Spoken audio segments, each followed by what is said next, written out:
Hello everybody, this is the Noel Zone. I've just had to kill me camera mid-trailer there because StreamYard or my computer has frozen again and I feared it was going to crash again.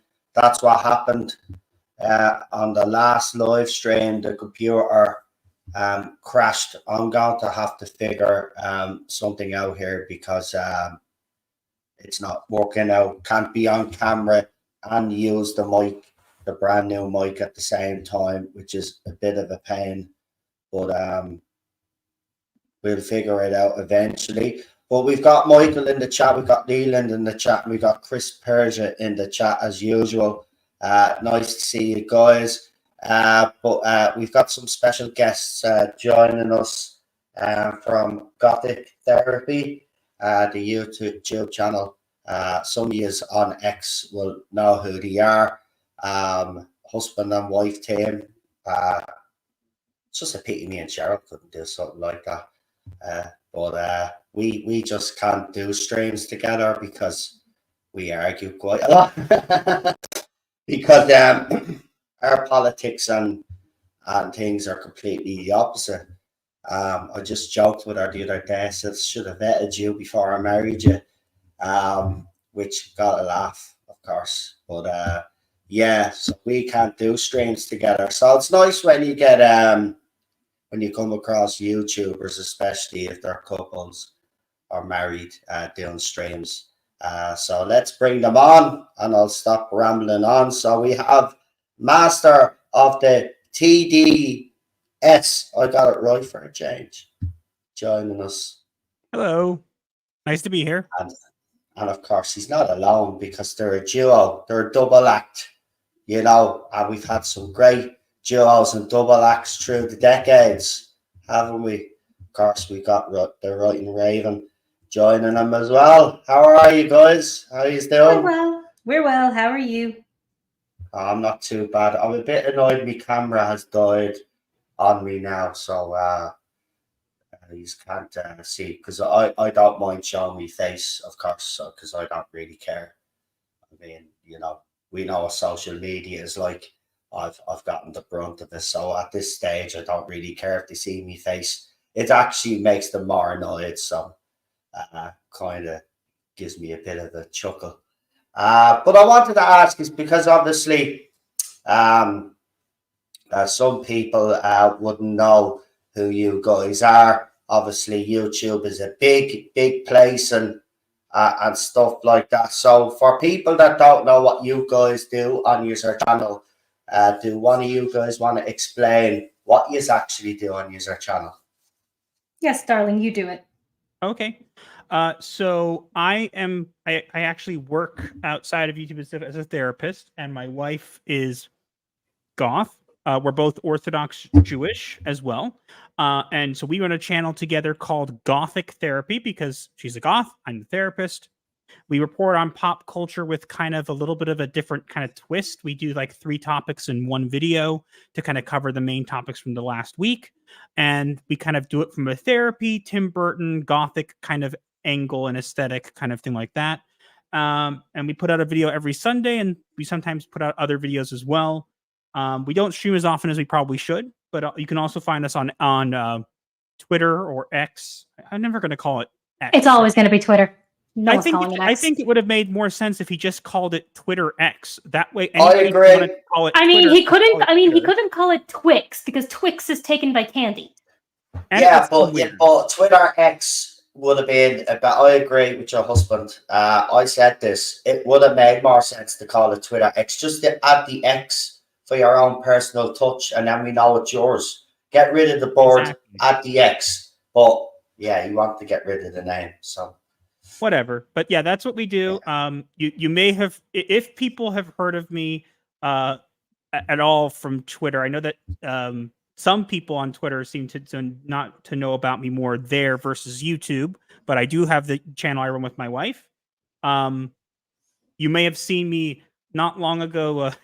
Newsweek decided to put out a article talking about the racist backlash to Doctor Who Christmas special, and in the in the little slideshow they did, they took one of my tweets context and chopped the date off of it so no one could see that it was posted 2 weeks prior, and wrote the whole article about that pretty much. And yeah, so that's the most recent, like, bigger thing that I've been in, at least for now. So Yeah, I was going to actually ask you about that Newsweek thing because I had similar with similar publications in the early days. I got out of it because it was just getting too stressful, but I used to do leaked stuff. Basically, I received information on Doctor Who. I actually had a very high hit rate, but the thing I wanted to ask you is because I got the same stuff during the Jodie Whittaker era that I was a bit of a sexist. Why do you think it is they always go to the, they say under Jodie it was like, oh, everybody is sexist and misogynistic. Now under Shooty, oh, everybody is racist. Why is that the first thing that the media angle at? Why can't they just be truthful and just look? For some people will have a problem with Shooty because of his skin color, right? Some people won't have a problem with it, right? The people that do have a problem, I said it earlier today, I don't personally have a problem with it, right? Now, I'm a Doctor Who fan. I'm 40 odd years of age, right? I won't say exactly how old I am, but I'm watching the show since I'm a little kid. So I'm watching it all my life. The skin color is not the issue for me. What the issue would be for me is that they'll use his skin color to push a certain narrative. And that's what kind of annoys me about the whole casting of Shooty, is that you could tell that there's a talented actor there, but he's going to be exploited, and he'll willingly do it, be exploited to further a certain narrative. And that's what I don't agree with. And this is an angle that some fans are coming at, like when they talk about skin color, is that it's not because he's black, it's because they'll use it. Where do you stand on it? Because I know you've put up tweets, Shooty Gatwa, right? And yeah. I love it. Listen, as I said to you, I don't care who posts what, who comes onto my channel, right? It's look, when you start appeasing to the mob, right? You say, oh, I don't want you to bring on this person because you have this point. I don't really give a crap. Bottom line is, we're all individuals, aren't we? And we all have independent thought. We all think different things, and there's nothing wrong with that. Yet we do call out blatant racism and blatant bigotry and all of that. But I mean, I just don't get it with the media. But why do you think the media do this? Because it is interesting that you said that they covered the date on your tweet. But why are the media so desperate to push this narrative that it's rubbish, when the reality is that it was just the specials that we got were absolutely dreadful?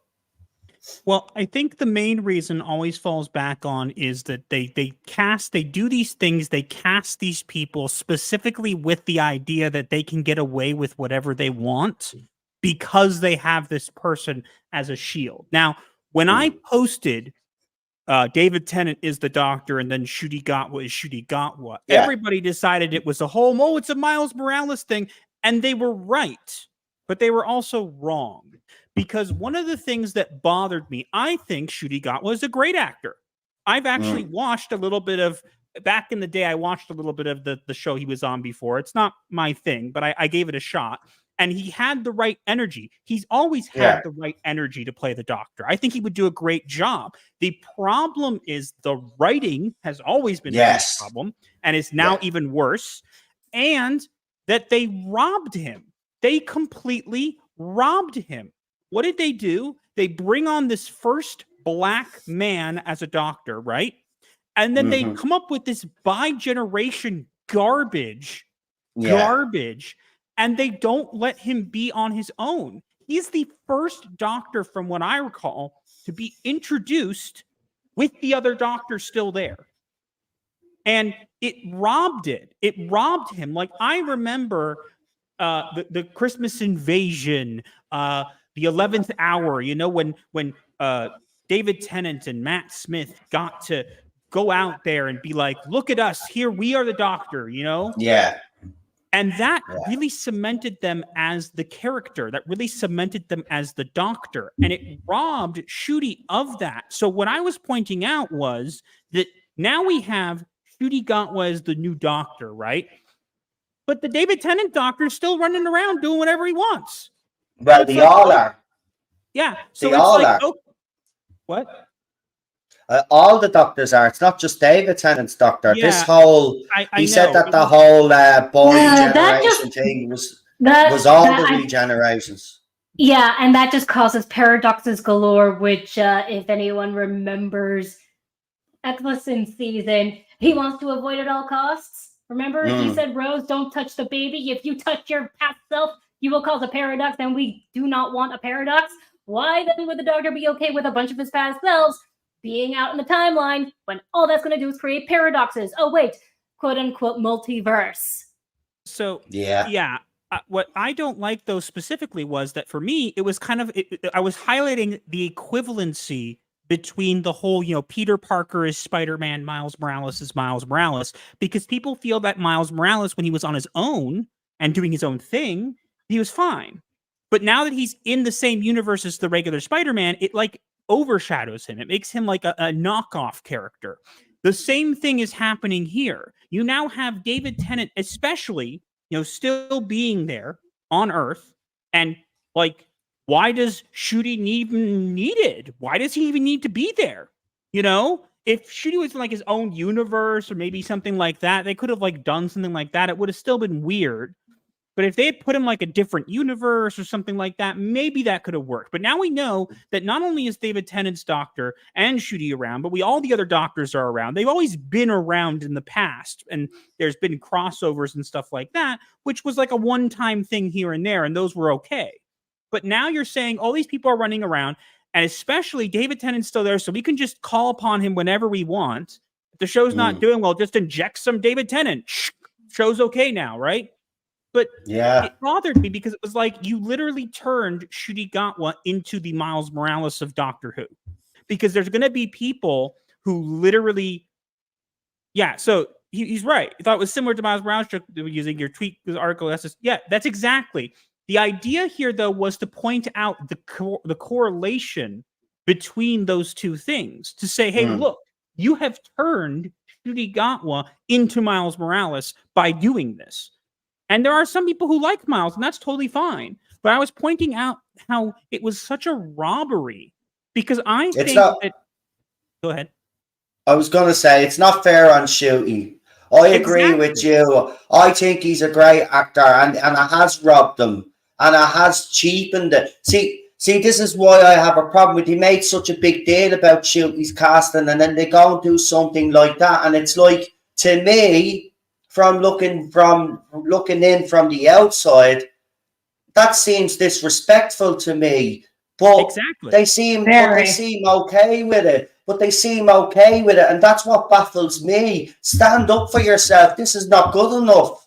He should have put his foot down. This is his moment. You're right. Every Doctor's had their moment. Even Jodie Whittaker had I am her Doctor moment. You know what I mean? He didn't even have that moment.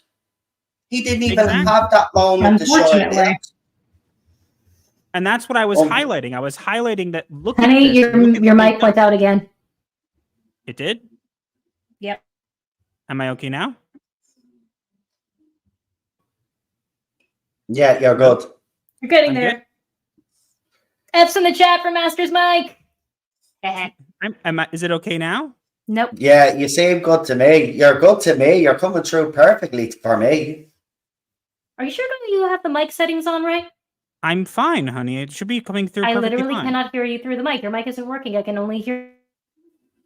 Well, I can hear him through the mic. I think it's your mic that's not working, honey. I think that you're just not hearing. I think your connection's not as stable. Yeah, I think it is your mic. You're the one that's breaking up because I can hear him perfect. He was on a bit of a roll there.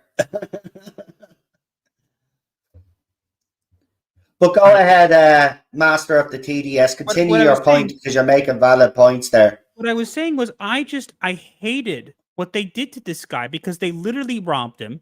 And then I'm here pointing this out, and then everybody's like, "You're racist. You're racist." Yeah, Like, you're racist. Where did I say anything wrong? Did I say that? I said Shooty got what Shooty got one. Why? Because that's what they made him. Yeah. They made him into this second-rate kind of doctor that nobody cared about, that nobody's going to care about. No one's going to have that moment where they're like, you know what? He's my doctor now. And maybe that moment will come. Maybe that moment will come. But I think the most important thing for the doctors have been to have that opening episode that was just them, right? And literally, I agree. What I have heard, and again, I don't have probably as good sources as you do, but what I have heard is this was not planned. This was a last-minute thing they did to kind of make sure that Shooty would come off well. Because there's footage of Shooty that you can see in some of the teasers that was never shown in the actual show. So it could just be like a outtake or something. But what I was told was that there was an entirely alternate ending to this where Shooty regenerated normally, and we didn't get to see it. Well, I can tell you this for a fact. This is what I know. I know for a fact, and other people know, it's actually well known. This is one of the things they couldn't really keep secret. But there were reshoots done just before the special actually dropped. So it would explain the specials dropped. So there were reshoots done. Now, if he did do see, this is what I would question then. If they did do an original regeneration and Shooty was there on his own, then who interfered and changed that? Was it RTD himself, or was this explicitly Disney that if it goes wrong with Shooty, as you said, and a lot of us have said, it's like leave David Tennant in the background there. If this goes, I'll try to have manners today and not curse because I have guests on. But if this all goes balls up, say, right? Oh, we just bring as you said, just bring David Tennant back. I mean, that's not fair and Shooty. It's like you're setting them up to fail as it is, and the wife is back. So I'll just I was going to say back there. I have no idea what just happened. But your audio was fine now, but I think it was your audio because but everybody in the chat was saying that all of our audio was fine. So I don't know what's going on. I think it is StreamYard. So we'll forgive StreamYard because they've been nice to me and they've answered all my questions. So I don't, I go on easy on people. Maybe that's what the problem is. But hopefully it won't break StreamYard. But do you think this is, look, we all know once the Disney deal was done, right? Let's be honest. It was game over for Doctor Who. But do you think this, see, this is what makes me think this is not an RTD thing, right? It's because we've seen how he's done the show in the past and how he's handled regeneration, right? This just is, no matter, I've been highly critical of RTD, trust me, the way he's spoken to fans, the way he's been reacting to, the way his stuff is being reacted to has been absolutely disgusting, in my opinion. But I will say this, I don't know, this whole thing with this boy generation thing doesn't stink of RTD to me. This stinks of Disney. And this is what we all feared. I think here's what I think happened, and I'll tell you why I think this happened. Okay, we know for a fact, based on articles that were already out and information that we put out, that Disney not only is just distributing Doctor Who, but they actually have a hand in it. It even mentions that Russell was planned something, and they sent them notes and said, "Hey, we don't like that you didn't include this or that or whatever," and they changed things for Disney. So Disney does have an active hand in it. But what makes me think that it's a combination of the BBC and Disney, I don't think Russell is making as much of the choices as he wants to. I think that Disney and the BBC are doing this because one of the things that I noticed, right? I made a couple posts about Doctor Who that got a lot of attention, and one of them actually attracted someone really interesting.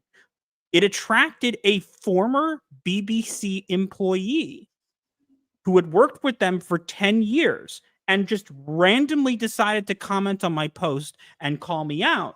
And I kind of, shot back at him and said, hey, if the BBC's hiring people like you and this is how you treat fans, I don't blame them. You wonder why the show's not doing well, whatever. And the guy blocked me. He didn't want to have a fight. He just wanted to tell me off. And it just made me wonder, okay, fine, maybe this guy hasn't worked for the BBC in a while, but why did this random nobody come out of nowhere and attack my post? And then I get picked up by Newsweek. So two things happening so close together, it just makes me think that the BBC and Disney have hands in this. I think the BBC knew how people were going to react to this because they already had a clear indication of how people didn't like Jodie and whatever. So what they wanted was an insurance technique and a way to be like, okay, well, if people don't like Ncuti, we can still use him as a shield, but we also want the first outing of Ncuti to do well. We want it to do really well. How do we ensure this? Well, we have David Tennant back. If we have David Tennant and Ncuti in the episode together, right? Suddenly, now David Tennant just being there is going to make more numbers come in, and it's going to look better for not for Ncuti. It's going to look better for them because then they can claim it's done well. But you know what though? The whole David Tennant coming back, bringing the numbers in. Yes, we all believed that before, but after these 3 specials, I think that whole narrative now and that whole thing, I don't even think David Tennant coming back with Ncuti would even boost the numbers anymore. I think it wouldn't. Absolutely wouldn't. Not at this stage. I think he's ruined his legacy actually, and his wife's behaviour, on social media hasn't helped, and now she's being cancelled by the Rainbow Mob because she wouldn't come out and give her opinion on Gaza and Israel, and of course, as I said, if people want to stay neutral, that's their right to stay neutral in it, not give an opinion on it. The problem is that I believe what's wrong with the world is that everybody has their nose in everybody's business, and this is why we're in the situation that we're in, because people just can't stay out of everybody's business. Just stay out of it. Let the people talk about it that need to talk about it, and if they need support, we support whatever. Wouldn't that be nice? I have a theory. But that doesn't happen in this. I know. I agree with you. It would be nice, wouldn't it? That's how we used to handle stuff. The WritingRaven. That's how we handled stuff years ago. Before the worst apocalypse in the history of apocalypses. So they're idiots. They are. They don't know. They don't know what life could be like if they just stopped with the victimhood, the me, and sticking their nose in other people's business. Life would be a lot easier for you all, and all of us. I have a theory on this.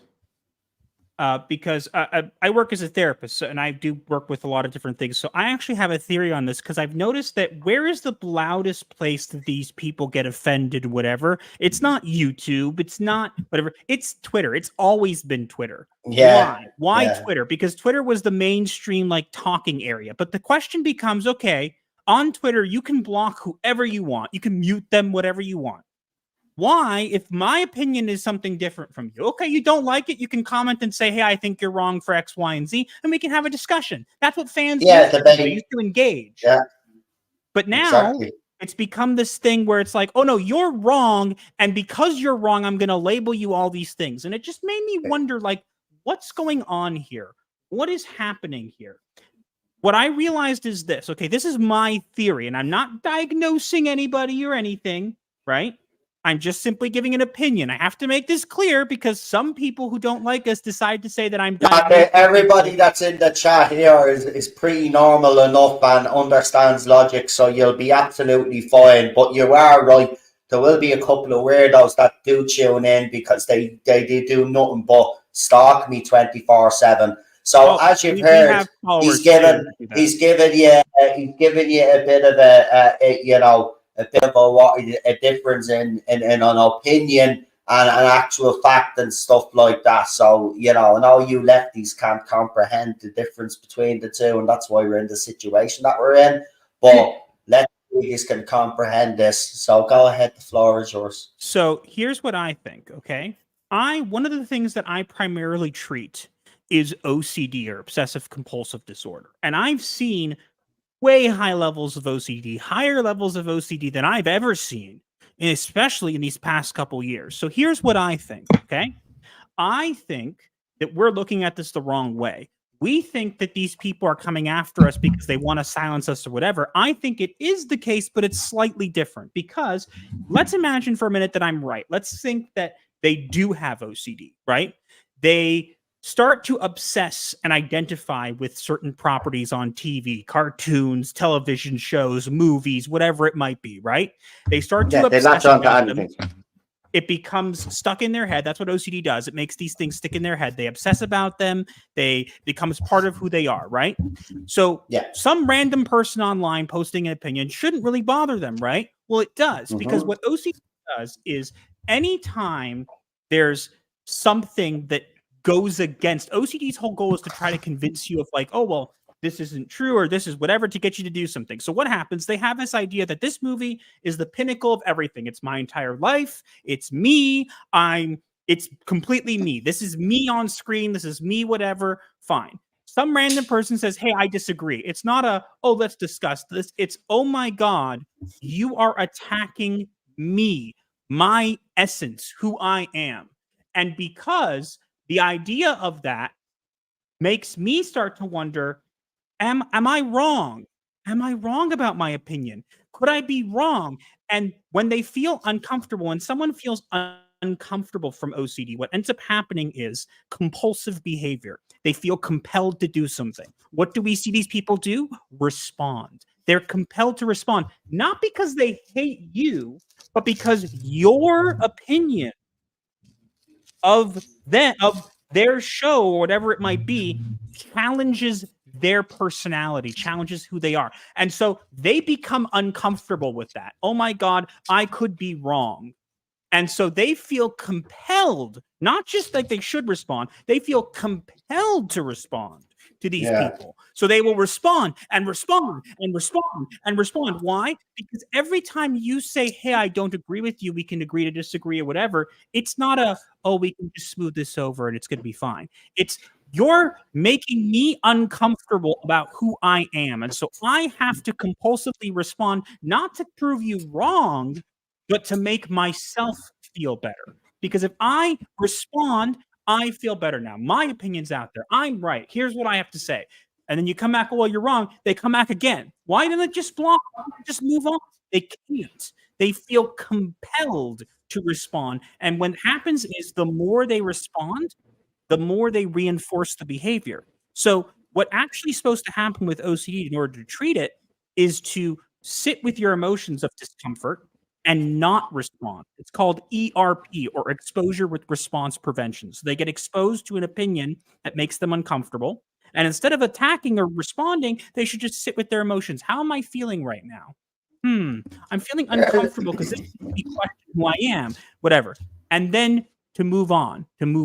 They can't do that. They're compelled. And the problem is OCD's whole goal is to get you to respond, is to get you to be compelled to respond. And every single time you respond, you now strengthen that. So the next time they see somebody talking out against them, they're not even going to think twice. They're going to respond with all the buzzwords in the world, call you all these names, because they didn't even think about it. They didn't even stop and go, wait, am I just responding for no reason? No, they can't. They stop thinking. They just do. They're compelled to do it. And the more they do it, the stronger it becomes, until eventually they're just doing it out of habit. That's how we get all these weirdos who stalk people online and follow them around. Why do they do that? Just ignore the person if you don't like them. I have to ask you, the next logical question to ask you is, because I need to ask this.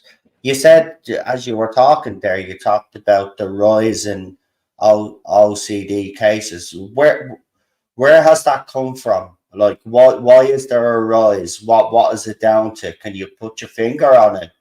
Because actually, it does make sense what you're saying, because the way the left and most of these people react is exactly the way you've described it. So if that is the case, where has all these cases of OCD come from? We're like, where has it come from? If I'm not mistaken, darling, didn't it start around 3 years ago during the lockdowns?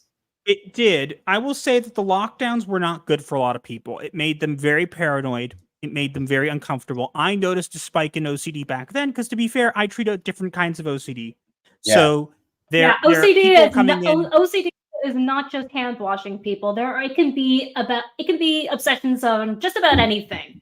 It's just interesting, though, isn't it, that like there's been a rise in all of this and other things that we're told. I do agree. I think lockdown has mentally destroyed a lot of people. I was nearly destroyed. I'm being honest. I was an absolute wreck. It's after taking me, not a word of a lie, it's after taking me over a year to get back out there into big crowds and not feel uncomfortable. And it's been now listen, I didn't take the jab. I didn't wear masks. I didn't, I stayed in though, because I didn't want to, I just didn't want to go out. I mean, I just don't know what it was, but I wouldn't. Listen, I was a bit of a, being honest, I kind of stayed in the apartment before it, you know what I mean? I'd go out, but not a lot. But the lockdown for me was just an excuse just to do feck all, and I did absolutely feck all. Sounds like my friend who's the dictionary definition of a hermit. But that's the thing. But it did take its toll on me. When I went out for the first time with the wife, we went into the city centre, which is only about 20-minute walk if you want to make the walk. But we decided to get the bus, so it's literally 5 minutes on a bus. But the bus that we got on was jam-packed, and I just felt the walls of the bus closing. I actually had to get off the bus. That's how bad I was. I got into the city centre and I freaked out. Now, I'm not a person, seriously, you could put me in a room full of people and I'd have no problem talking to them. And that's what this lockdown did to me. It made me the opposite. Now it's had to take me, as I said, now I'm out there now and I'm relaxed now, and I would say I've gotten over it, right? But there'll be a lot of people out there, as you've rightly said, still suffering to this day. So maybe, I do agree, lockdowns were a stupid idea. I mean, they went everything. Look, we have to be careful what we say on YouTube, but all I'll just say is everything I believed in science-wise was thrown out the window. So, when they rip up the book and they tell you that everything that you believe is actually false, that's when you actually sit up and take notice, because these are lunatics. Yeah. But, and it's... Sorry. Go ahead. It's also a shame, because humans are social creatures by nature. Like, you don't see... Like, I'm going to use wolf packs as an example. When wolves have sick... the way wolves travel together is the alpha is in the back of the line, or at least the leader of the pack is in the back of the line, protecting the others. And the sick and the elderly are in the center, while the young and strong are in the front row as they travel and migrate. That way, their sick and elderly have the best protection. They don't abandon their sick. They are very social creatures when it comes to their own pack. Humans are more or less the same, because how like people will form social groups and whatnot, but lockdowns definitely took that away from a lot of people. For us, it basically meant that all of our friends became online. Yeah, we were literally trying to integrate. We had our first wedding anniversary in lockdown, and basically we were just starting to try to become a part of our Jewish community where we live, and lockdown completely ruined that, because even all the synagogues had to close. So, and we have been struggling with that ever since. We still have no friends outside of YouTube. And we have some friends, but to take off your point, I do think the lockdown made a lot of people more paranoid. But if you're asking me the spike in OCD, I think that when that occurred, I'm gonna be blunt, okay? And I'm not meaning to sound controversial or anything. You're talking to someone who knows a little about this kind of stuff. But Okay. I Say honestly whatever you think want to say on this channel. Once it doesn't break YouTube's terms of services, I don't give a flying F what you say. Okay. on this channel, we allow people to have their opinions. As you've seen, you're allowed your opinions here. You know, nobody's telling you not to have your opinions. This is what's wrong with the world. People need to listen to other people. This is when we get the consensus. This is where we can have debates and conversations so we can sort all of the stuff that's going on in society. See, this is a simple solution. See, people have forgotten to do is actually sit around the table and talk to each other. That's what we have forgotten to do. This is another thing of the lockdown as well. It's made a lot of people not just paranoid, but cold as well. I would say cold as well. It's like human compassion has gone out the window. It's actually frightening. And it's actually frightening how we've gotten here. When you look back 10, 15, even 20 years ago, society was in a different place. We were moving forward. Right? We were moving forward. We were tackling racism. We were tackling all of that other stuff. And now it seems like we've been set back decades now. And this whole mental health crisis that we have, it's destroyed. It's destroyed not just a certain generation, it's destroyed a lot of generations of families. Like, it's not just the young, old have been affected. Everybody's being affected by this. I'm going to be blunt about what I think about this, where the spike of OCD and stuff has come from. Ask yourself, what have we seen in the past couple years start to occur in our media, in everything, more and more and more and more? What have we seen? Well, inclusivity, diversity, all this stuff, right? We've seen more of that. And yet, we've seen also these psychological disorders and stuff like that also start to be on the rise. That's interesting.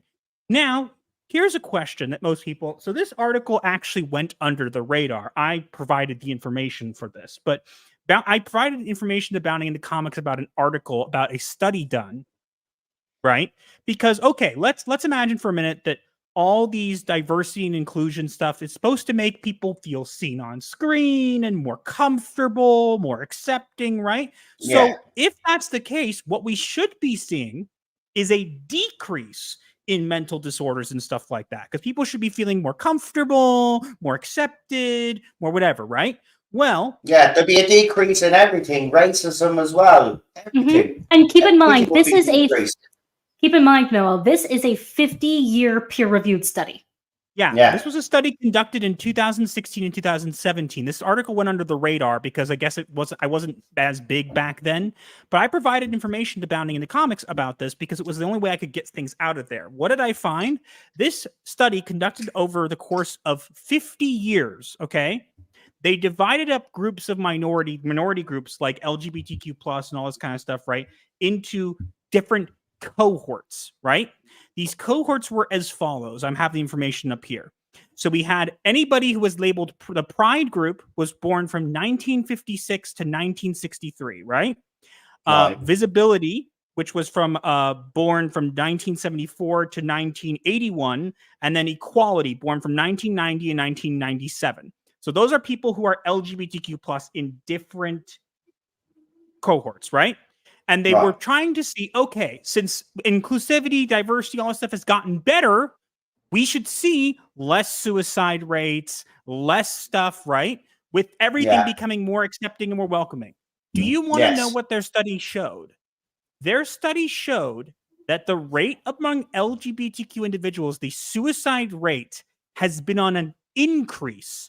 The younger cohort, this was in, again, keep in mind, this was in 2016, 2017. The younger cohort had a 30% suicide rate. The middle cohort, 24%. And then the older cohort, 21%.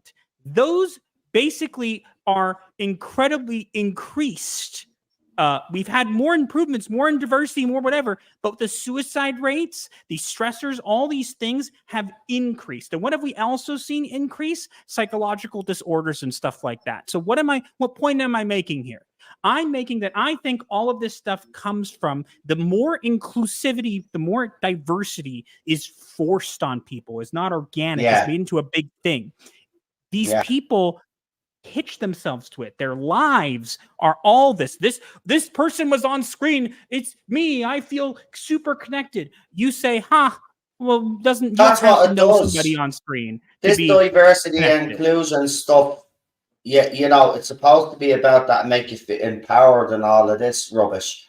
But it actually doesn't. It makes those people feel like they're worthless. That's Exactly. The whole point exactly. Mm-hmm. They're on to you're catching on, Noel. Normalize them. And so what happens is they attach to these brands or movie characters, whatever, right? And then you dare to say, well, I don't have to see myself on screen to identify with them. You're a bigot, you're a racist, you're whatever. Why? They're compelled to respond because you just made them uncomfortable. You just reminded them that they actually feel worthless. Without this character, without this thing to make me feel seen, I am worthless. And so these people don't get better, they get worse. And they get worse. And what ends up happening is a lot of these people, as the study shows, unfortunately end their lives. And that's really sad because I would think if you keep people say the definition of insanity is doing the same thing over and over again and expecting a different result. Yeah. If it's been 50 years and the suicide rate has been going up and they continue to do the same things over and over and the suicide rate keeps going up, they argue, well, maybe we need to be more inclusive, more diverse. No, that doesn't make logical sense. Yeah, no. I think we hypothesized that the result is we need to be more inclusive at the end of the article just so they could get it published. Yeah, because this article was published and it went under the radar. Like, this is not an easy article to find. I happen to have contacts who let me know of this article, and I put it out there because I thought it made a very good point. Look, I have no problem with someone being LGBTQ plus or whatever. That's your business. You do you, and if you're happy, you be That's it. Live and let live. If you don't live and let live, and as I would say, leave kids out of your bull crap, and then we don't have an issue. That's the way we handle things in society. I won't understand the trans issue and never will. But as I said, if you're a grown-ass adult and you want to do that to yourself, that's up to yourself. You've made that choice and you're old enough and bold enough to make that life-altering decision. Kids can't. Yes. And this is why there has been a pushback to all of this, because you decided to involve people's kids. And this is why there is. There would never have been a pushback. We wouldn't have understood it, and we would have probably joked about and laughed about and stuff like that. But people just would have gone on with their lives. This is how we used to handle things back then. Everybody is everybody wants to be a victim nowadays. And I want to point something else also out as well, because you're right, you're spot on. But again, as I said, they can do whatever they want. The problem is, why do I push back on sloppy diversity and inclusion shoved into stuff? Why? I must hate those people. No. It's the opposite. I see it for what it is. I see what it's doing to our youth and to our kids. And I look at that and I go, how can we let this continue? How can we let this continue? No one's making any changes. If no one stands up and says, hey, you're making this worse, it's going to keep happening. One of the things that I've noticed also, you see more and more and more, we get these labels for these groups of people, right? Yeah. What do labels do? They love their labels. But what do labels do? What do? They further divide us. They divide us further. Oh, now I have a group of 5 people who are like me. Okay, but that's all you have now.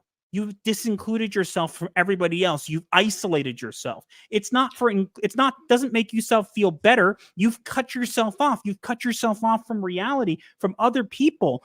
It never used to be a thing that we had to do that. Somebody could absolutely love Doctor Who how it is right now. And if they do, that's great. I'm so glad. Well, my wife does. Can I just say, because you've made that point, so in this household, this is how it is. I haven't been impressed with the new Doctor Who. but the missus absolutely loves it. So I'm this is a divided household, and I've got that attitude like you do. If people like it, she likes it, you know what I mean? I'm not going to force her to dislike it because I have my own personal grievances with the showrunner and how he's running it. You know, if it does something for her, fine, fair enough. It's just not doing it for me. And as a long-term fan, I expect it to be at a certain standard, and it hasn't been at that standard for a very, very long time.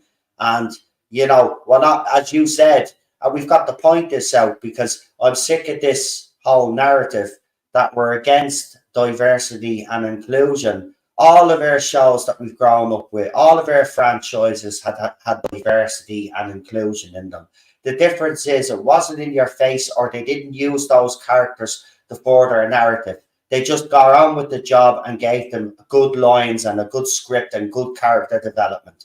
And that's all we're asking. And that's all. Yes, because they don't push the story first; they push the diversity first, which hurts the franchise. Captain Jack is the perfect example. It hurts the brands. It hurts the brands even more than just having the things in them when they're pushed ahead of story, because everything always starts with the writing. Yeah. As a writer, I can tell you that for certain. If Captain Jack is the perfect example. The WritingRaven. Captain Jack is the perfect example. Yeah. Like he was a gay man that came into the show. Did they make it all about his sexuality? No, they didn't. No, and there was also knew that. If you also remember the Shakespeare episode with Martha, when the doctor said, "You guys can flirt later," and William Shakespeare said to him, "Is that a promise, doctor?" And then he was like, 57 academics just punched the air. Because there has been a long-going theory by 57 scholars, and this is an actual published deposition, or whatever the term is, that William Shakespeare was bisexual because of the way he wrote his sonnets. They could either refer to a man or they could refer to a woman. So there were 57 students who theorized in their a singular dissertation together that he was a bisexual. And basically the doctor was like, 57 academics just punched the air, because it was like, yes, we were right, if they could have seen that part of history. That nobody cared then. No, because they didn't, because they wrote some excellent stories. The characters, characters were developed well. Yeah, characters developed. You know, this is the big problem with modern TV writers. Is the fact that the matter is they're more concerned about their personal agendas and whatever cause they're fighting, rather than the stories themselves, which are important to fans. See, I'm under no illusion as a Doctor Who fan that we don't need some of the mainstream audience. But you can still attract some of the mainstream audience if you write something actually bloody worth watching. That's the problem nowadays. They don't. And then when you do criticize these writers and directors, and I agree with you. Did you know what? Someone said it earlier today, I think. I think it's time that all of these writers, producers, and directors get off social media, because they can't seem to take any sort of criticism on any sort of level. The bottom line is you put yourself out there, right, and your work is going to be judged. And if you don't like it, well, then I suggest you up your game, because if we look at the industry over the last 15, 20 years, it's been absolute shambles, right? So you only have yourselves to blame. You have gotten plenty of warning off the fans. Fans are not asking you to exclude people. Fans are asking you to do it the proper way, right? If you're going to, for example, Yasmin Finney, you bring in Yasmin Finney, you make a big deal out of Yasmin Finney, right? And at the start, I'm thinking, okay, this is all right. Okay, they've highlighted the trans issue, but they haven't made a big deal out of it.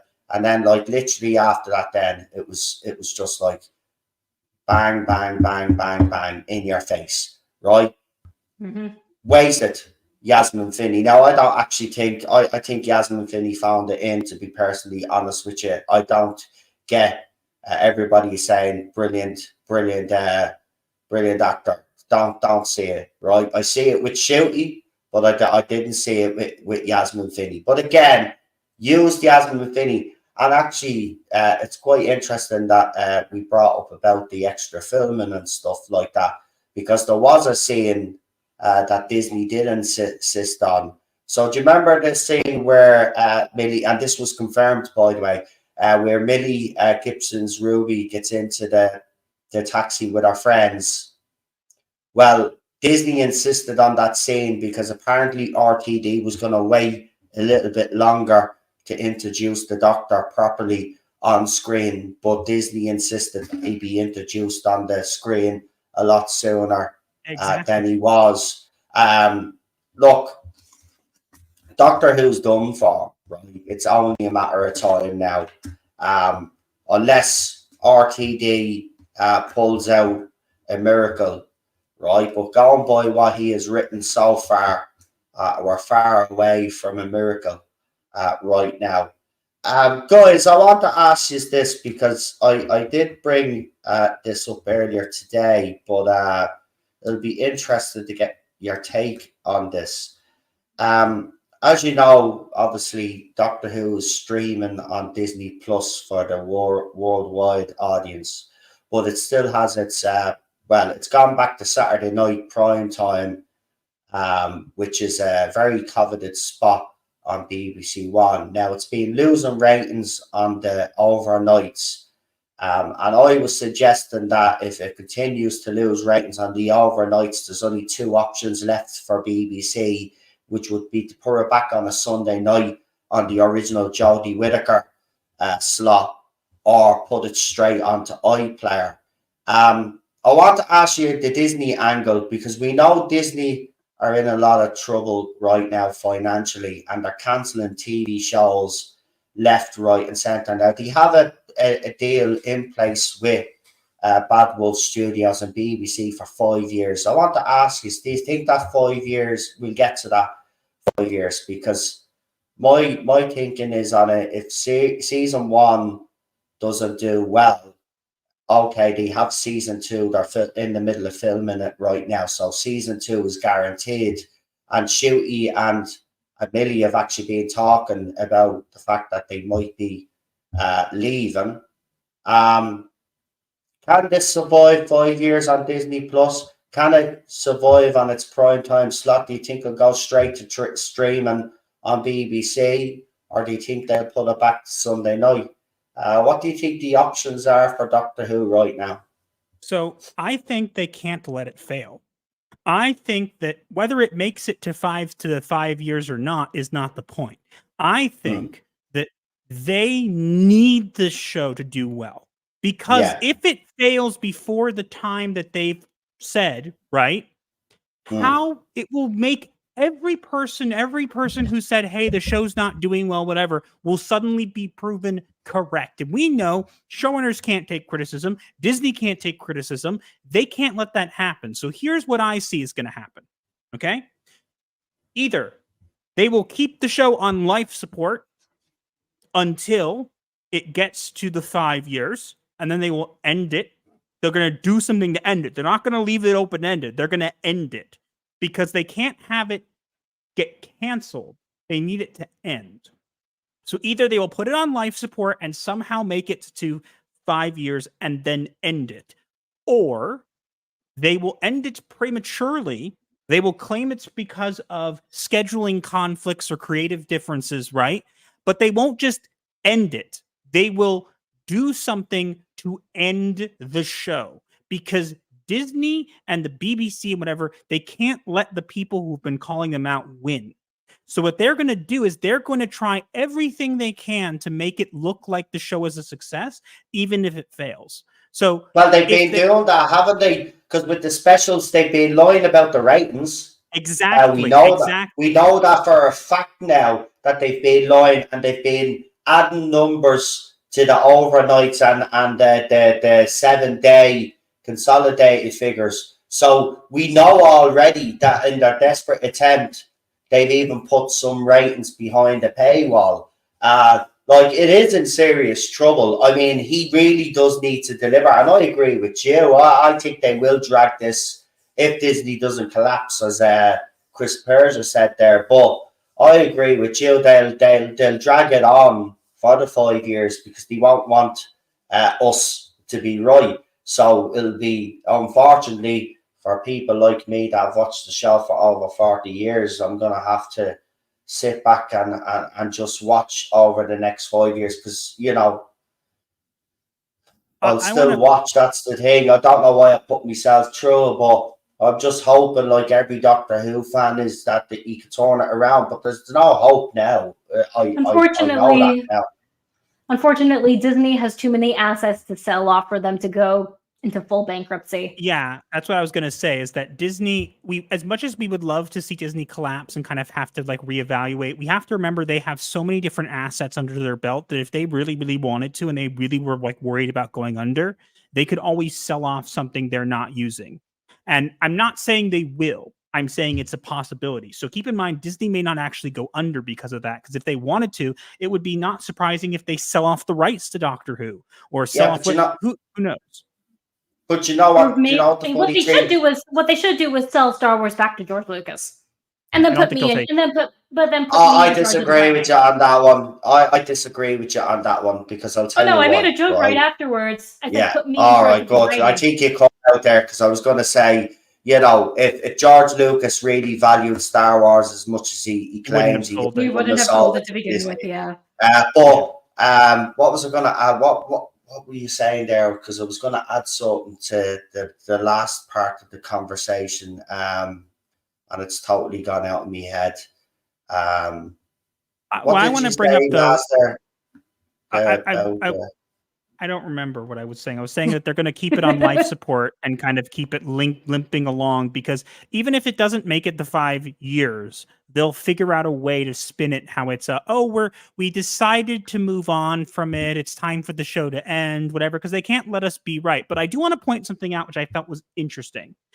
I'm sure you heard this. There was a rumor back when Jodie was the Doctor that they were going to bring back David Tennant to have Jodie lecture him on how because he's a man, he failed at certain things, right? That was always a rumor.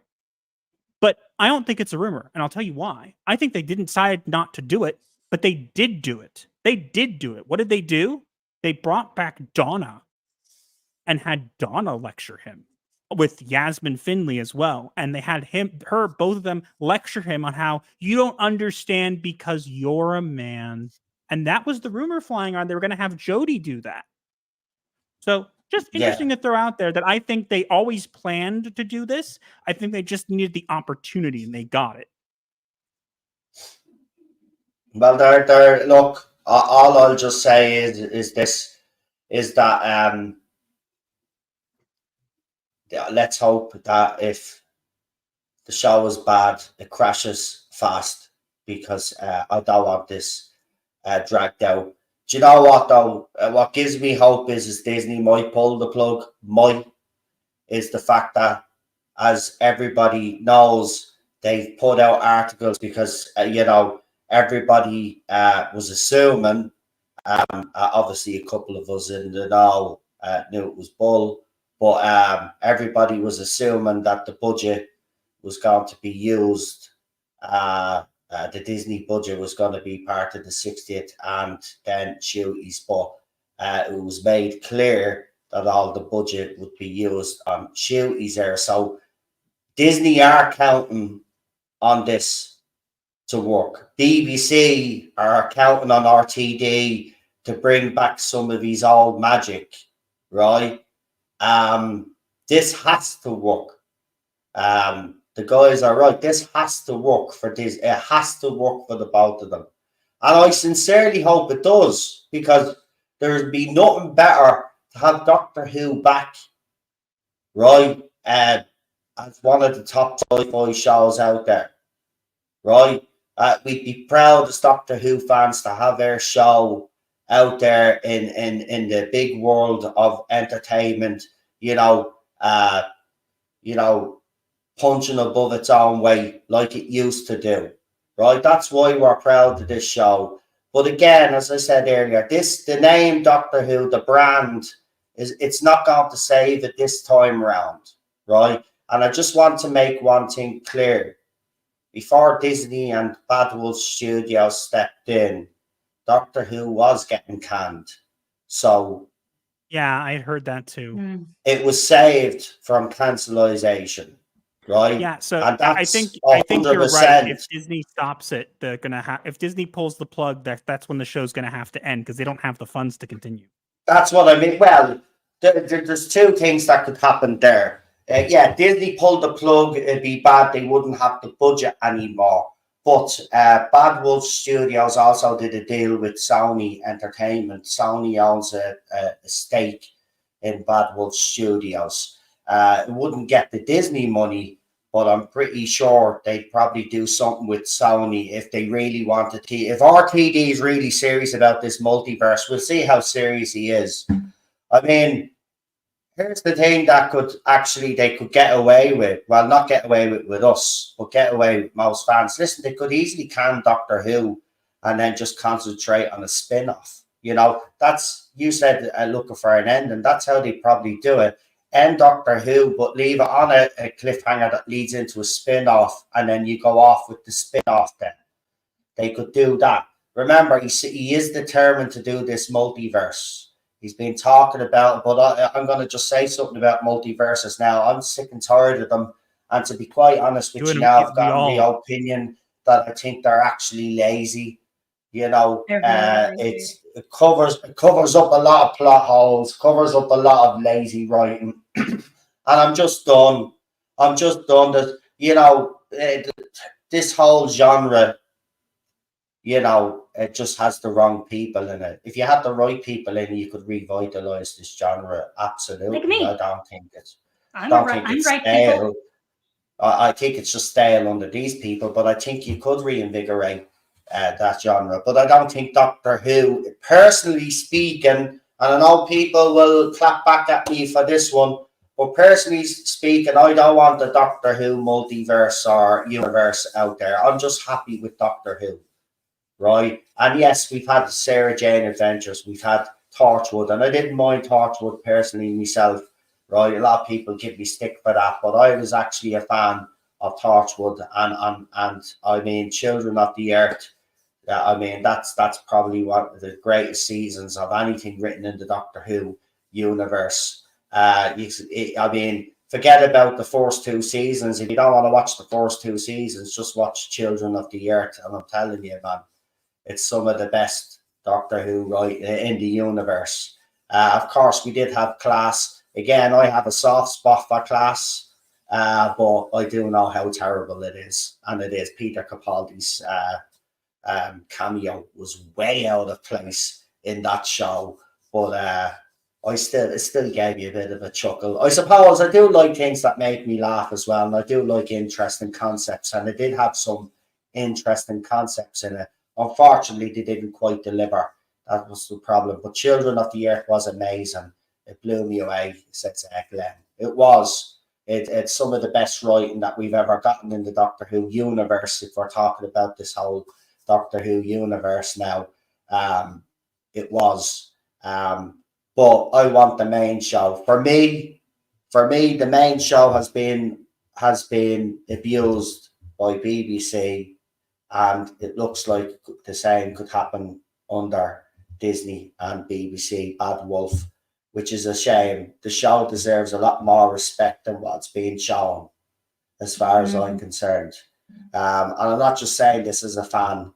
The bottom line is that this is a 60-year-old brand, and it should be given the respect that it deserves. It's entertained a lot of generations of people over the decades, and I'm grateful for the show. I just wish that the people that are in charge of the show right now could listen and hear what we're saying.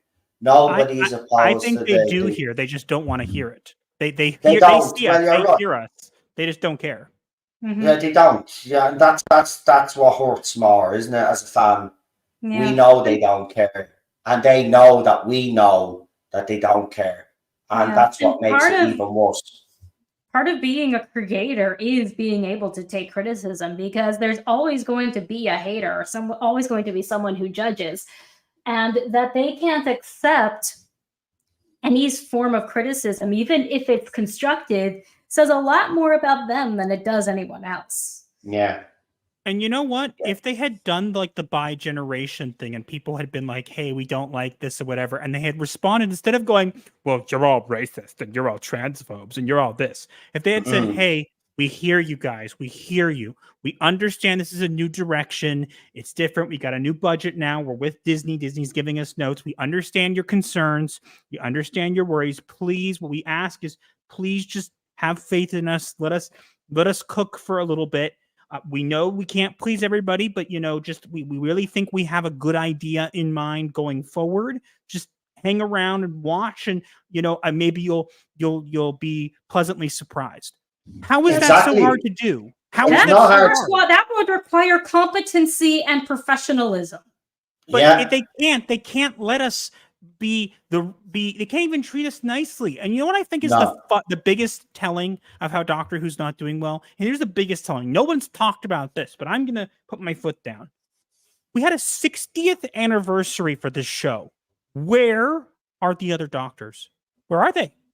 Oh, wait. Christopher Eccleston doesn't want to come back. He refuses to come back unless they sack everybody.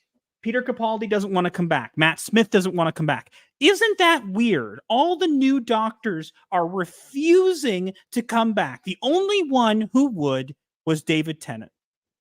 You couldn't get what Capaldi didn't want to come back for good reason. Didn't he have a 4-year contract and they kicked him out halfway through? Yeah. Listen, Capaldi is just. He was done dirty. He was a great Doctor. But after listening to Christopher Eccleston and what he's been through, I've always been a bit up and down with Christopher Eccleston. There was a time where I was like, listen, mate, you just need to get over it. You're whinging every bloody time. Get over yourself. But I've been listening to him over the past couple of months and the past year, I have to say, in recent stuff. And he's been talking about his time on Doctor Who. And I can tell you, whatever was happening behind the scenes that made him come out to say, well, if you want me back on Doctor Who, this is what has to happen. And he named them all. And you're right. He named every single one of them. And then he actually turns to the Doctor Who crowd and says, well, can you make that happen for me? And I was like, wow. Because he cares. That work environment must have been very toxic. I'm telling you, the stuff that came out about the RTD era, the whole John Barrowman thing, the way he was behaving. Now, I defended him, and I still will defend John Barrowman. It's not as if he was going around doing what these people were accusing him of doing. And yes, a complaint was made, and when the complaint was made, he apologized, and then it was forgotten about. And then, of course, he was cancelled years later. But there has been talk and rumours over the previous RTD era for years about the behaviour behind the scenes. And I can understand Christopher Eccleston's reservations for coming back. He clearly does not. He praised RTD as a great writer and always still does. Even in that whole thing, he praised his writer. I watched that whole stream, that whole that convention that he was at, and he does praise RTD's writing. He actually does. He praises his writing, but then he comes out and he says that, and then that made me think, do you know what? Seriously, some effed up crap happened when he was working on that show. He obviously cared. And one of the things that I think, I think that the fact that we didn't get a bunch of Doctors for the 60th was such a missed opportunity, because you know what could have happened?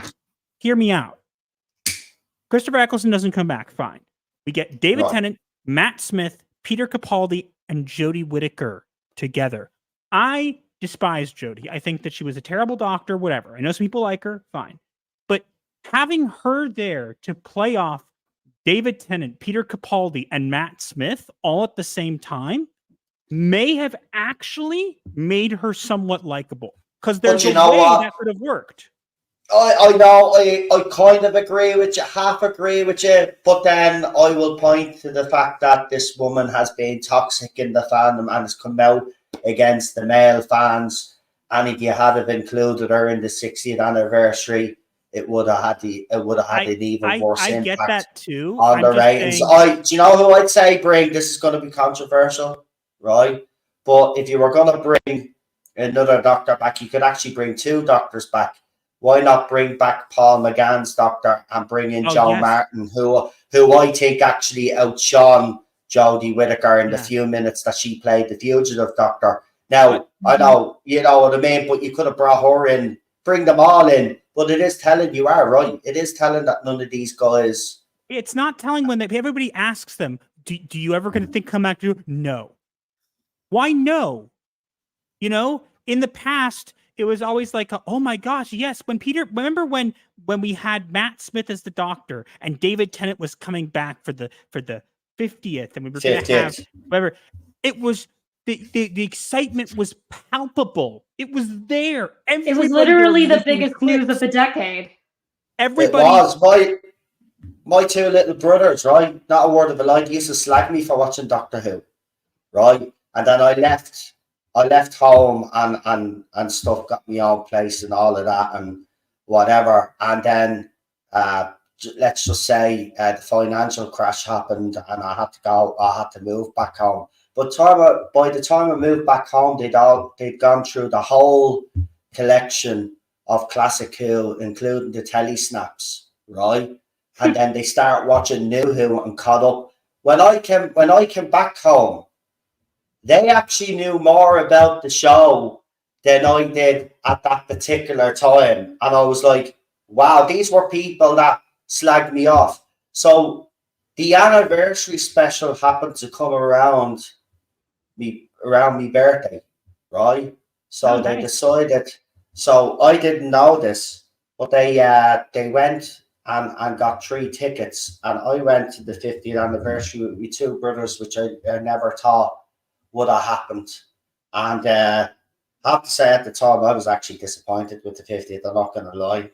It's only as time has gone on that I've appreciated the 50th. I had massive problems with the 50th back in the day, but in the cinema, I have to say I still did enjoy it. You know what I mean? I wasn't critiquing it while I was watching.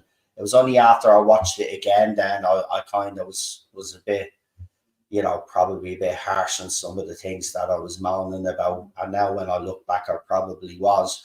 But that was lovely, that was. You know, it was like 3 brothers, right? Me being the oldest, and then I have the middle brother and then the youngest brother, all sitting down watching the 50th anniversary. That's what Stephen Moffat, but that's what Stephen Moffat and RTD gave us, right? And then now look what we've gotten since then. The total opposite now. I mean, I can't even watch Doctor Who with my wife anymore.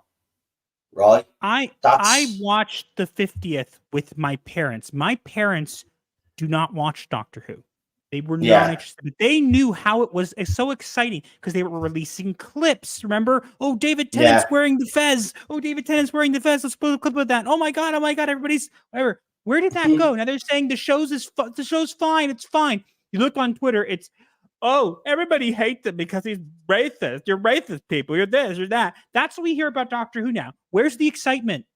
Where's the oh my god, I love this. Where's that? None of it. It's all gone. It's all gone. There was no excitement for the 60th. You're right.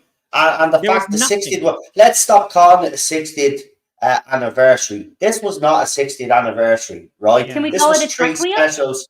It was just 3 specials with David Tennant. You know what? The whole thing, listen, I understood why they brought back David Tennant, right? I said this when he was announced. And remember, our channel was the channel that actually announced RTD and David Tennant returning before anybody else did. But we never get credit for it, but I'll just give myself credit now. Yay! Anyway, what was I going to say? See, I was self-praising myself now and I lost me train of thought. I deserved that. What was I going to say? It was. You were going to say move away from the 60th because we shouldn't call it a 60th. We shouldn't call it a 60th because it wasn't a 60th. Listen, that's what I was going to say. I understood why they brought David Tennant back after Jodie Whittaker and Chibnall's era. The show was in a shambles. the fandom was in a shambles and there was no confidence in the show. So bringing David Tennant back, the most popular New Who Doctor and a Doctor that wins fan polls on who the best Doctor is, it's always alternates between him and Tom Baker, right? So from that point of view, it was a stroke of genius to bring him back. Some people will even say bringing RTD back was a stroke of genius. All these things were a stroke of genius. But as soon as RTD opened his mouth, it was game over. That was it. The first time he opened his mouth, there and then people knew where he was going with this. Right? Yeah, I do. This should have been a celebration of 60 years of Doctor Who, but it wasn't a celebration of 60 years of Doctor Who. No. Right? This was to win fans over. This was to win fans back over. Yeah, it was more like the requiem of Doctor Who. It was to win fans back over. The fans that did not disrespect. Like a funeral. It was almost like a funeral. I'm sorry. It wasn't a 60th anniversary. It was a funeral. Like I said, it was saying, requiem. Look, we brought back the best Doctor. Okay, now we're the best new Doctor. Okay, now we're gonna basically destroy everything he is and lecture you about how terrible you are for not accepting the doctors that we decided to give you and what we've decided to give you. We spooned crap onto a plate and we handed it to you and you refused to eat it. So here, we're bringing back the Doctor you like, we're bringing back the showrunner you like, only to completely destroy everything and then just say, well, deal with it. We're going to destroy your mythology. We're going to do the by generation. We're going to lecture him. We're going to make him belittle him. We're going to reference the flux. We're going to do everything. We're literally going to destroy everything. It was a funeral service. They were taking the ashes of Doctor Who and putting it in a jar and saying, here you go, enjoy. And people are like, this isn't Doctor Who. This is ashes in a jar. Why are you giving me ashes in a jar? They're like, oh, no, this is Doctor Who. We just burned it up and put it in a jar for you. But it's the same thing you've always loved. No, it's not. It's ashes in a jar. You can't convince me that what you've created is the same thing that we love all this time later. And again, if somebody liked the 60th, whatever, that's cool. I'm glad for them. But they made the 60th specials particularly to do something. They used it as a vehicle to basically tell the fans, you need to accept whatever we give you whenever we want to, because the show's progressive, we're in charge, you don't get to say anything, and if you don't like it, well, guess what? You're just a hater. That's what they did. Mm-hmm. And it's a real shame because I know how much this show used to mean to my husband, and when I see him so down about what it's become, I for him, honey. It's partially why I want to introduce you to Warhammer, because I want you to have a franchise that you can be happy with, that you know is not going to get woke. But you see but you see that's the thing. No, that's what people say to me. But see, extremely protective of their IP. But you see, their TV shows with Amazon were announced a year ago with Henry Cavill executive producing. They only recently announced that it's going to be officially done because the contracts were finally signed. My opinion, my theory is that it took a year for them to make it official, because that's how long it took for them to negotiate with Amazon about what they are allowed to do, because they're so protective. You might see it on Twitter. There, people are protesting that they need female Space Marines, when in the lore, Space Marines can only be men, because the process to create one can only be done on human males. And one of my tweets actually yesterday got featured in someone's video talking about that very thing, which was a first for me. But honey, the reason I try to push Warhammer on you is because I know that Warhammer is never going to go woke. Or at least but the thing about it is, can I just explain that from an outsider?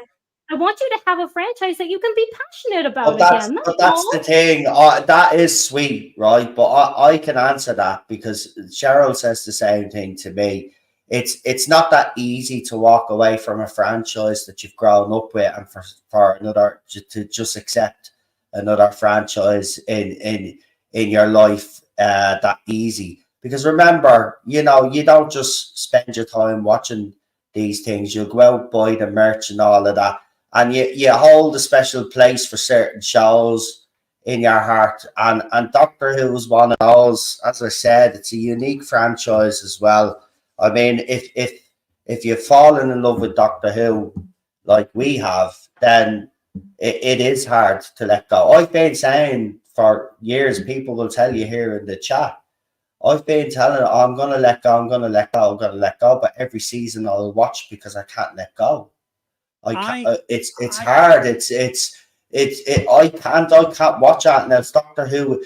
Listen, Doctor Who said, there's a whole story I've told on here. I won't get into it, but my life was in a bad state in 2004, right? And I contemplated not being here anymore, let's just say, so I don't get into trouble with YouTube. And by a stroke of luck, I found out that Doctor Who was coming back.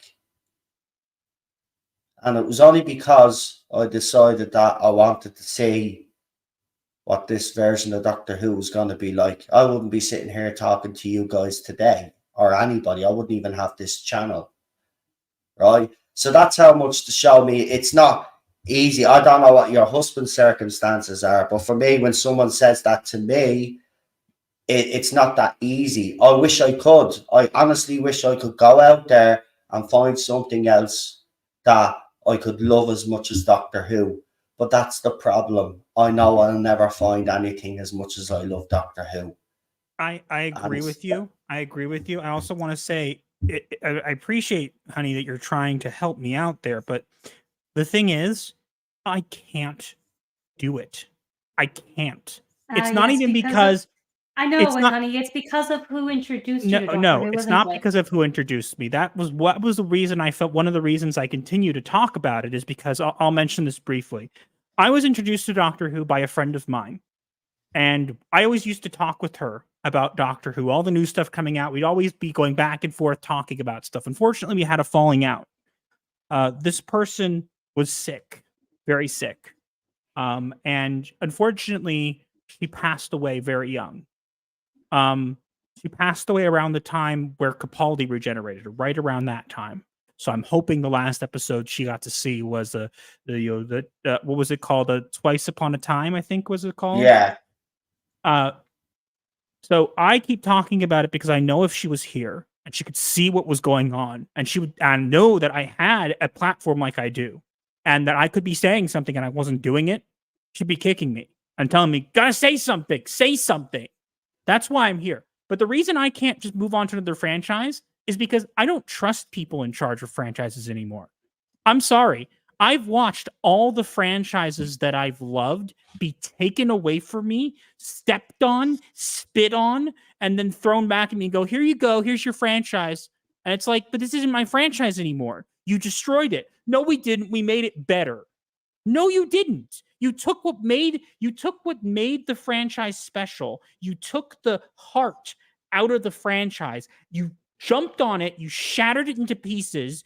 You made it into some gross monstrosity, and then handed it back and said, "It's the same. It's still the same heart." Yeah, but you took the heart, you took the pieces of it, and you put it together and made this spiky ball and said, "Here you go. Here's your franchise." It's not my franchise anymore. Yeah, it's soulless. It's soulless as well. It's no heart. I could go to any other franchise that I wanted to and try to get invested, but you know what? I've learned my lesson. I loved Star Wars. Star Wars was my favorite. Destroyed it. Doctor Who destroyed it. I'm waiting. There's one more franchise. One more that I have. And if they try to take that from me, I am going to go guns blazing. And I know it's going to happen. And when it does... What is the franchise? Back to the future. Back to the Future. It's Back to the Future. No. Master, it is Master's all-time favorite movie trilogy ever. Right. Well, then I love your Master has gone on Twitter and actually argued that it's the best trilogy on top of Lord of the Rings. Listen, I absolutely agree with your husband. See that again. So I love your husband because we have so much in common when it comes to this stuff. Listen, that to me is the number one franchise. Now I agree with you 100%. But I don't know. Did Bob Gale and the other guy say that? They and said they're Robert not say going to allow it, but we all they're not know going to what's going allow to it. happen because best example is this, okay? Person in charge of Mary Poppins, right? Whoever her name is. She hated Disney's movie. The woman who wrote the book Mary Poppins. She actually hated what the movie. And Disney actually had to wait until she died to buy the rights back to Mary Poppins so they could make a sequel. That's why Mary Poppins Returns didn't come out until what, 40 years later or so? Yeah, that's what's going to happen. There was even a movie made by Disney about her walking them through what they need to do to make this movie right. And she was, even in the trailer, she was saying, no this, no this, no this, no, no, no, no, no. You think Mary Poppins saves the children? Oh dear. So I want to say this. That's why my point I was making is that Robert Zemeckis has said, oh, he's never going to allow it. He's never going to allow it. Okay. And what happens when he's gone? What happens when there's nothing left for them to pillage and pilfer and destroy? Because that's what they're doing.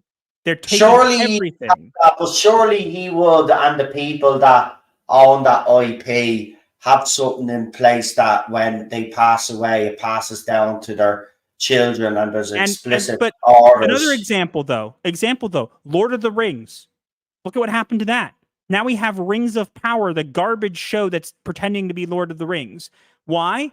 Because it was passed down, and they just sold out. It's eventually going to happen. Maybe not at first, maybe not in the next 10 years, whatever, but eventually it's going to pass down to somebody who will be willing to sell Back out. to the Future.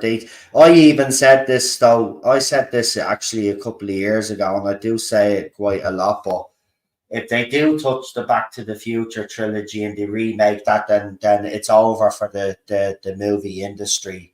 I'm serious, because the day they do touch that is the day I make a new channel that's going to be called, literally is going to be all about how I hate them and how much they're ruining Back to the Future. And I will make videos every single day, taking them apart piece by piece. I will make a career off of destroying every Seriously, little Master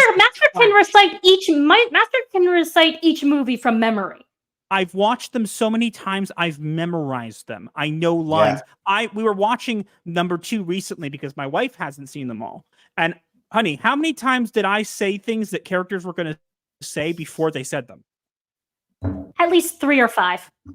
I love the conspiracy theories on those movies as well. I hope you're into them as well, because like if you're a Back to the Future fan, you have to be into all the conspiracy theories that were done on those movies, like the 9/11 and Donald Trump and all of this other stuff. Have you watched all of those conspiracy theory videos on Back to the Future? No, I'm more of a purist. I like Back to the Future as it is. I've seen Back to the Future. I've seen the animated series that comes after. I've seen I've been on the ride. I've been on the ride. There's a couple of things that I haven't seen. There's like a documentary on it that I haven't watched, and there's a show that we were going to track down the original DeLoreans. It was called Destination Back to the Future. I know there's a couple of things out there that I haven't seen, but when it comes to conspiracies and stuff like that, the whole reason I stay away from these kinds of things, because now I've learned my lesson. I've learned my lesson with these things, because it used to be, oh, there's conspiracy. Oh, the Telltale games. Yes, I did watch those too. So there's another movie, not us, but there's another movie that I loved growing up that I was actually shocked to find out that wasn't very popular with people, but I loved it as a kid. And they were talking about a remake, but it's gone all quiet. But they were apparently they were going to remake Flight of the Navigator, and they were going to have to leave. No. I heard about that. That movie's amazing, and if they touch it, I'm going to hurt them too. No, listen, I just grew up with some great parents who had great taste in movies. I'm not messing. I've said this, and I'll give my parents the credit where the credit is due. Everything that I like and everything that I love has been influenced by them. My dad was a Doctor Who fan. Me mum loved sci-fi, and she loved horrors as well. I mean, me mum and dad's taste in stuff is absolutely, I'm not messing, it's tier one in my opinion. The movies they love, you wouldn't think for the age that they are as well. Like, I mean, they're still watching the same movies that they did when they were probably in their 20s when they met.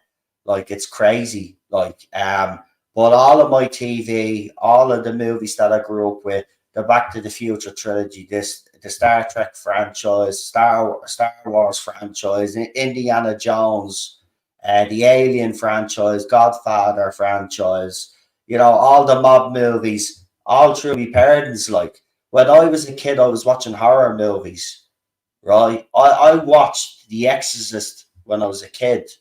Like, there was no, back in those days, what Irish parents used to do, right, is, do you know when they come up to the real bad parts that the parents didn't want you to watch, they just fast forward them so you wouldn't see them, but they'd let you watch the movie. Like, I watched Nightmare on Elm Street when I was a kid.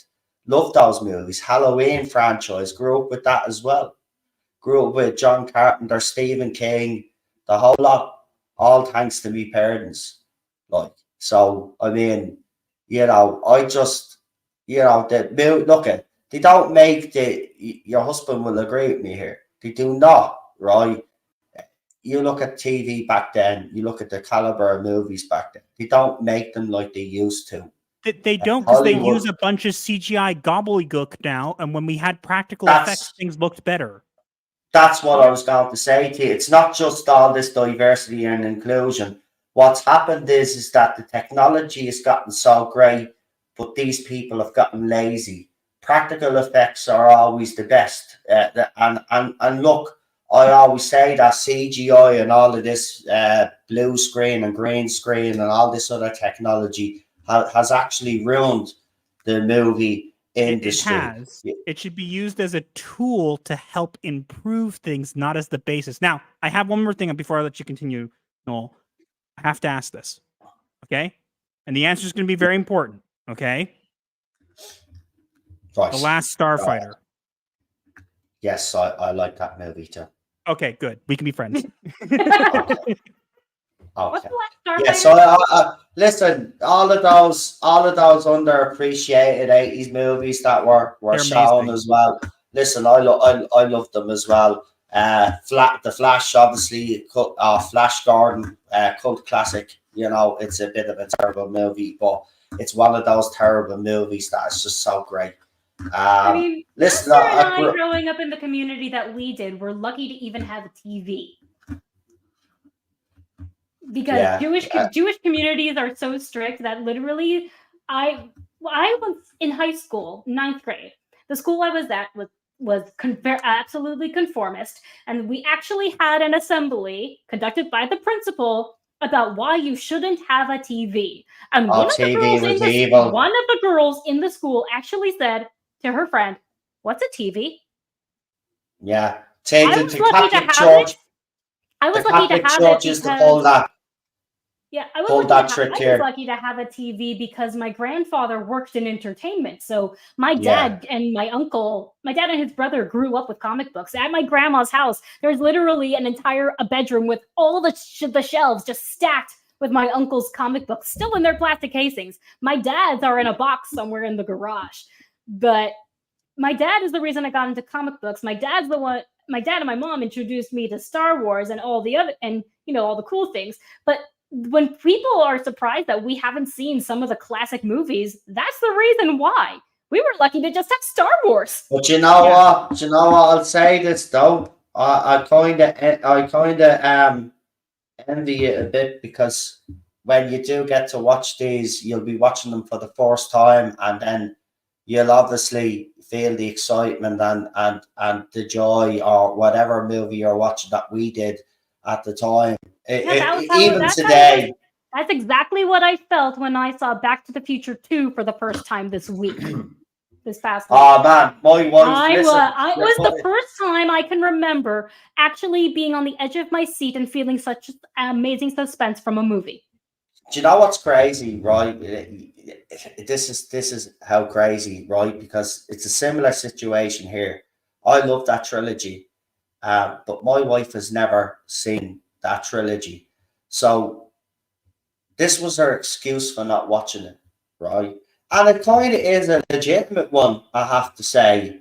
But I was kind of like, look, you have to kind of get over it and watch it. So the reason why she never watched the Back to the Future trilogy was because she was afraid that all the hype wouldn't live up to expectation. So then, I think it was a month or two ago, I kept pushing the issue. I said, look, we have to watch I have the movie here. Come on, let's watch it. And she eventually gave in, and she watched the first one. And my God, can I tell you, her face. I said, so what do you think? Did it live up to the hype? She goes, absolutely. Absolutely. She couldn't believe how good it is. People don't actually realize how good that first movie is. That first movie just draws you loved in. the second one because people were saying, oh, the second one's not that good and the third one's not that good, but she was on the edge of her seat the entire time we were watching the second one. Isn't that literally, right, honey? I was in such suspense. I was literally hugging my husband. I was like, oh my gosh, what's going on? What's he doing? What's he doing? What's he doing? No. Actually, Honey, my order. So here's my favorite. So it's Back to the Future 1, then it's Back to the Future 3, and then it's 2. Now the reason for 2 being last is because even the directors and the people that were working on that saying there was a lot that they wanted to do in that movie that they left out, and they did kind of rush the second one because they were doing the third one as well. So the second one did suffer a little bit. But in saying that, the second one is still a very, very good movie. The first one is just excellent, But I think the third one for me, I do like the third one. People say the third one ruins it and makes it that it's not a good trilogy, and I disagree because if you look at the entire trilogy as a whole, it's probably one of the best trilogies ever made. And the reason is because with Lord of the Rings, it was adapted from books. The material was already good. So yes, it's a great trilogy. No one's doubting that. But Back to the Future had no source material. This was an original idea that they made into a movie. And not only did they do that, they planned a sequel. They didn't just make one up when they decided they wanted to. At the end of the first one, it sets up the second one. Now, it wasn't perfect, but if you look at the entire trilogy, all the characters have an arc. Marty, for example, he goes from this like kid who doesn't care, whatever. He starts to care. He starts to not be scared of being called chicken anymore, right? And at the end, spoilers. At the end, spoilers. Don't spoil it for your wife if she hasn't seen the third one. I didn't tell you anything. It's fine. He didn't actually. It's all right. Do you know what? It's only a small little detail, but yeah. But just all ignore. The characters have an arc, and at the end of the show, it rounds them out. Where do we get that anymore? We don't. We don't get it anymore. So if you're taking into account the fact that it was an original idea with no source material to adapt, it was completely in the dark, right? It was we're going to make this movie. We don't know it's going to be good. We don't know if it's going to do well. We're going to make it. We're going to set it up for a sequel already, and we're hoping that it does well, right? Versus Lord of the Rings, when they were going to adapt it, they already knew there was a huge fan base for Lord of the Rings. So as long as they did it justice, it was going to do well just because of that. So they already knew they were going to have 3 movies and whatever, right? But with Back to the Future, it had none of that. It had no safety net. It had none of that. And overall, yes, are there problems here and there? Sure. But overall, if you look at it as a franchise, I think that Back to the Future stands on top of every other movie franchise because it simply it wasn't done. You could argue Star Wars is up there as well. But Back to the Future, I just always felt connected to more than Star Wars. It was, for me, as I said, I've watched the movies so much that I literally memorized them, and I still love them. Star Wars and Lord of the Rings and whatever have also taken a lot of damage from what's happened to them. And people can say, oh, they weren't damaged. They weren't. Yes, they were. When you think of Lord of the Rings now, you don't just think of the movies and whatever. You think of The Hobbit, which was destroyed. And then you think of the the new show because it's all the things out. Star Wars, what do you think about now? Ray this, Ray that. So yes, it's been damaged by Super association. Ray! Ray! Sorry, I just had to say that. Super Ray! Ray! Yeah, I know. Apparently, I don't know if it's true, but apparently now we're getting Super Ray the movie. But now apparently it's been cancelled indefinitely, but we don't know if the source is reliable. It's not. But, that rumor was proved false. Oh, grand. This morning, a Lucasfilm person came out and said it's not true. But all you Disney Star Wars fans, you have Super Ray 1, 2, and 3 to look forward to. Yay! You'll probably just be a rip off the 3 original movies just with female leads. There you go. Yay! Ray! Brilliant. Something that we can all destroy when it comes out anyway. That's so that's great. If you look at Star Wars, like the new stuff, you can't help but think of that. I haven't been able to watch the originals anymore. People are telling me, oh, you need to watch Spaceballs. I know I need to watch Spaceballs, but I can't even watch that because when I think of Star Wars, I just have this terrible bad taste in my mouth. And I just need to wash it out before I can even go back to that. I know that I would love and enjoy Spaceballs, but when I think of Star Wars, I'm just tired. My energy. It's the same for me with Star Trek, man. I haven't been. Look, I've been Star Wars. I wasn't a huge fan of, even though it was on in my household all the time because of my dad and my mum. They absolutely love Star Wars, so I grew up with it.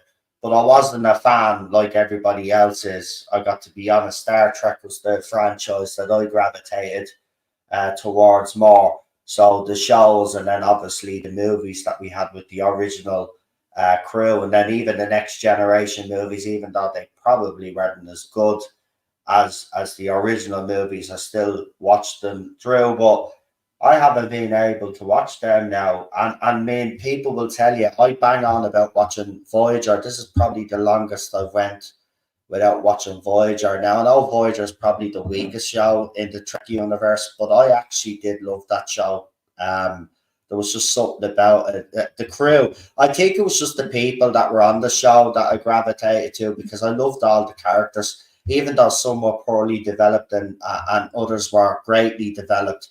But I stuck with the show. You know, I was a fan. I stayed with it till the end of its run, and everybody in the chat will tell you every year, no fail, I watch that show still to this day.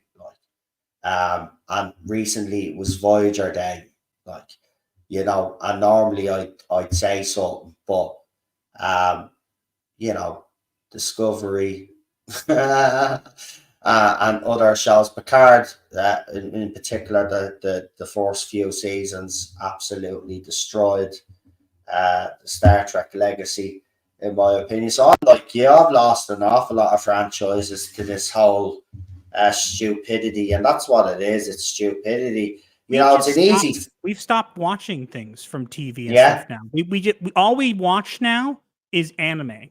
The reason is because we know that it doesn't matter if it's the worst anime out there. It is 10 times better than anything than Hollywood puts out right now. Then how come we stopped Prince versus Penguin Empire? Because that one was a weird one. Yeah, fair. Honey, anyone in the chat who's curious, do not watch it.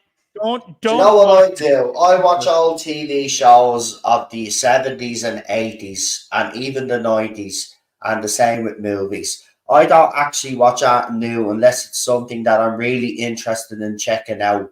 And then I actually pretty know after one episode now which direction the show is going to go in. And then if it's something that doesn't grab me attention, I'll just move on. And as I said, I'll watch all the old TV shows and the old movies that I grew up with. And you know what? Still to this day, it doesn't matter. You're right.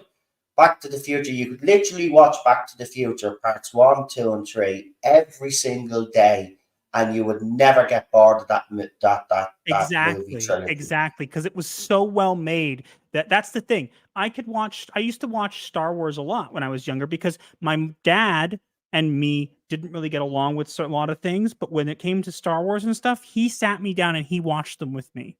And I will Yeah. always have those memories, and they will always hold a special place in my heart because of what they allowed me to do. They allowed me to connect with my father in a way that I hadn't done before. And That's what I mean. These fans don't realise, the ones that tell us to get out, we're not fans. See, they don't have those connections and never will. You know, yes, because their everything, connections are shallow. They connect to the yeah, people they see on superficial. screen Yeah, versus the emotions they invoke in people. exactly. That's it. It's all superficial, mate. Whereas we have real, like, there are certain episodes of certain shows or certain movies we watched at a particular time, whether it's with a family member or any loved one or or friends. You know, we have that connection, and they'll never have that, and that's sad. Right? We could sit here and laugh, but I think that's sad. I would love them to have what we had, because I believe if they had what we had, they wouldn't be as cynical, as cold, and as, you know, they would quickly realize that everything that they've been fed, they've been brainwashed, in all fairness. But Probably. you know, that I think our youth are lost now, unfortunately. But we'll see, we'll see. But it's sad they don't have those personal connections, you know, and this is why it's hard to just walk away from something, you know, and it's not easy for me to just walk away. I would love to be able to walk away from Doctor Who. It would save me a lot of heartache and stress, because believe it or not, of course it does. I care about the show. It's as I said, I've told that story. As far as I'm concerned, the show saved me life. I wouldn't be here talking today. And, you know, while I'm sitting here complaining about it, deep down I'm hoping that someone gets it right. There's nothing more that I would like to say is Doctor Who being a rating success, a proper rating success, and being loved by everybody. And it's known for great writing, character development, and that's it. That's all it should be known for, and just providing great entertainment. But it's a pipe dream in this current landscape, unfortunately.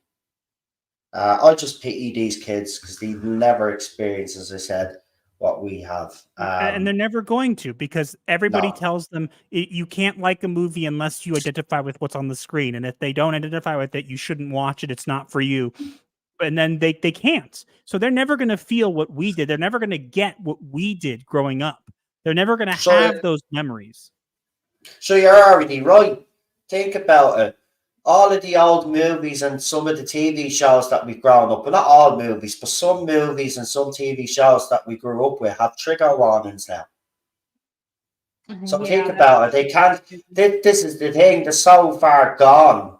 Like, if they actually sat down for a second and watched these shows without their, you know, analyzing every single thing that's Without being going, said oh my on screen. God, I ship these two male characters because they're friends and they just happen to talk to each other. I think they Yeah. would be good Shippers couples. are Oh my the God. worst. Oh, to tell you, I had some fun with the Jodie Whittaker and Yasmin Khan. No, what was her name? Mandip Gill shippers when they shipped the Doctor and Yasmin Khan. Yeah, I had some fun with those shippers. I was getting daily death threats from them. They're a nice bunch, they are. But I agree with you. Yeah, the word. Look, we have them in every fandom. Unfortunately, it's another part of this new. I don't even know why I call them fans. They're not even fans. They don't even know what the word means. They're fanatical in other ways, but not in the right ways. If you get me drift like we are, you know, we're not over, like, okay, certain movie franchises we do obsess. Oh, listen, we're protective of these things and very protective of Back to the Future. And it's the same with Doctor Who for me. This is why I come out and I do what I do. Listen, when Jodie Whittaker was cast, you know, and they start talking and the way they were speaking to fans, you know, I never spoke on screen before, or never spoke on YouTube before. What I used to do is I used to just put up some of the music videos, photographs and stuff. That's what I used to do, slideshow videos.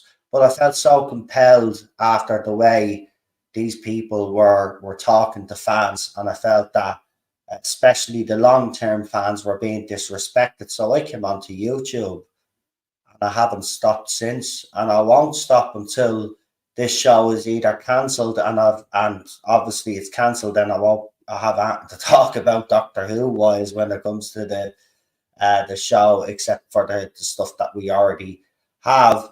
As I said, it's just coming to a point where, I will only stop when this show either is cancelled or improves. It's as simple as that. Someone has to fight Doctor Who's corner, and of course we've got other people that fight the same fight. Someone has to say something. Someone has to call all of this out, because at the end of the day, we don't just want Doctor Who respected. But if you're going to make a big deal out of bringing someone into the show, well, then we expect that person to be given a decent amount of dialogue and for their character to be developed properly, and not focused on whether they're trans or bisexual or have pronouns and all of that.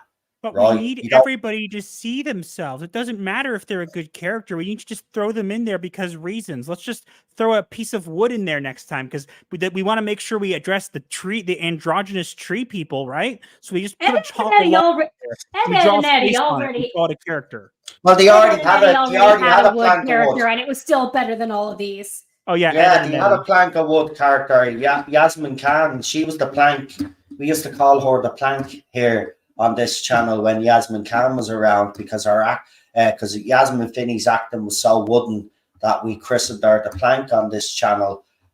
We already had a plank of wood. The planks of wood were already represented in Doctor Who. But I get your point. You're absolutely spot on. That's what it is with them. And the thing about it is that it lets the writers off the hook, because then they don't have to actually truly show whether they're good enough or not. All they have to do is just plop all these little lines in here and there, and all of this, and a job done for them. That's it. I mean, the script writing, the level of writing, fans are writing better stuff. Mm-hmm. And it's the same in every fandom. As a fan fiction writer, I can confirm this is true. Fans do it better because the fans actually care. They actually take the time to learn the source material, learn the rules, and don't go, well, source material's just too hard. I don't want to have to, so I'm just going to make it up and you're just going to take it. You should have seen how pissed I was when Clone Wars introduced Omega in the Bad Batch. Female clone, and I, having written a fan fiction that's not really finished about a female clone, I actually wrote it that she's not supposed to exist, and it was a technological mishap that caused it. Whereas in Bad Batch, she was not a problem. The Kaminoans didn't try to have her killed, and was literally living like a princess and had a freaking tiara, whereas my character has spent her entire life in hiding because Kaminoans would want her dead because female clones are not supposed to exist. When Omega got introduced, you have no idea how pissed I was. Whew. I get pissed just talking about it. Yeah, that's what I mean. Same with Doctor Who, when they change stuff in their show, it just boils my blood, and people like on the other side say, well, why you react if it annoys you that much, why don't you know? And again, I'll say that's why they'll never get it. It's not that easy to just walk away. I wish I could just walk away. It's as I said, save myself a lot of hassle, and then I could probably move on to stuff that I actually enjoy talking about, because people think I enjoy sitting here hammering Doctor Who. There's nothing worse than hammering Doctor Who. But if you don't do it and you let the narrative continue from certain people in the fandom, they're telling you everything is wonderful with the show, and all of this diversity and inclusion, the way they're doing it is absolutely fantastic, and we should be celebrating it rather than criticizing it. Well, I say go to hell. Because it's not up to my standards, and I know for a fact it's not up to the master of the TDS standards, and it won't be. It's not up to a lot of fans' standards, right? And some fans have, and it's not a criticism. Some fans have lowered the standards, and that happens, right? That can happen, right? But the bottom line is as far as I'm concerned, it hasn't reached those great standards since the Matt Smith era. Even the Peter Capaldi era, the show was declining. But I do like Peter Capaldi's era. A lot of people don't, but I do. I know it had its issues, but Peter was just so great as the Doctor. I could excuse a lot of the stuff that was going on that I found absolutely terrible, because his acting was so convincing. Probably probably the best actor we've ever gotten to play the Doctor. I mean, Tom Baker is up there, obviously, but I mean, to get a caliber of actor like Peter Capaldi to play the Doctor, we were absolutely blessed. It's just a pity that Stephen Moffat didn't know what to kind of do with his Doctor once he put him in place, because there's a difference in contrast to his first season to his second season. I think by the last season, season 10, which gets a lot of criticism off some fans, but I actually really like, they got his Doctor spot on, but it took them, obviously, all those seasons to get it right. But the reason why he is better is because, you know, Chibnall came in, he comes out and says, oh, I can't wait to work with him, because we worked on Torchwood together. 2 weeks later, Peter Capaldi was on radio crying, saying that he was leaving the role of Doctor Who. So, you know, that still resonates with a lot of fans as well.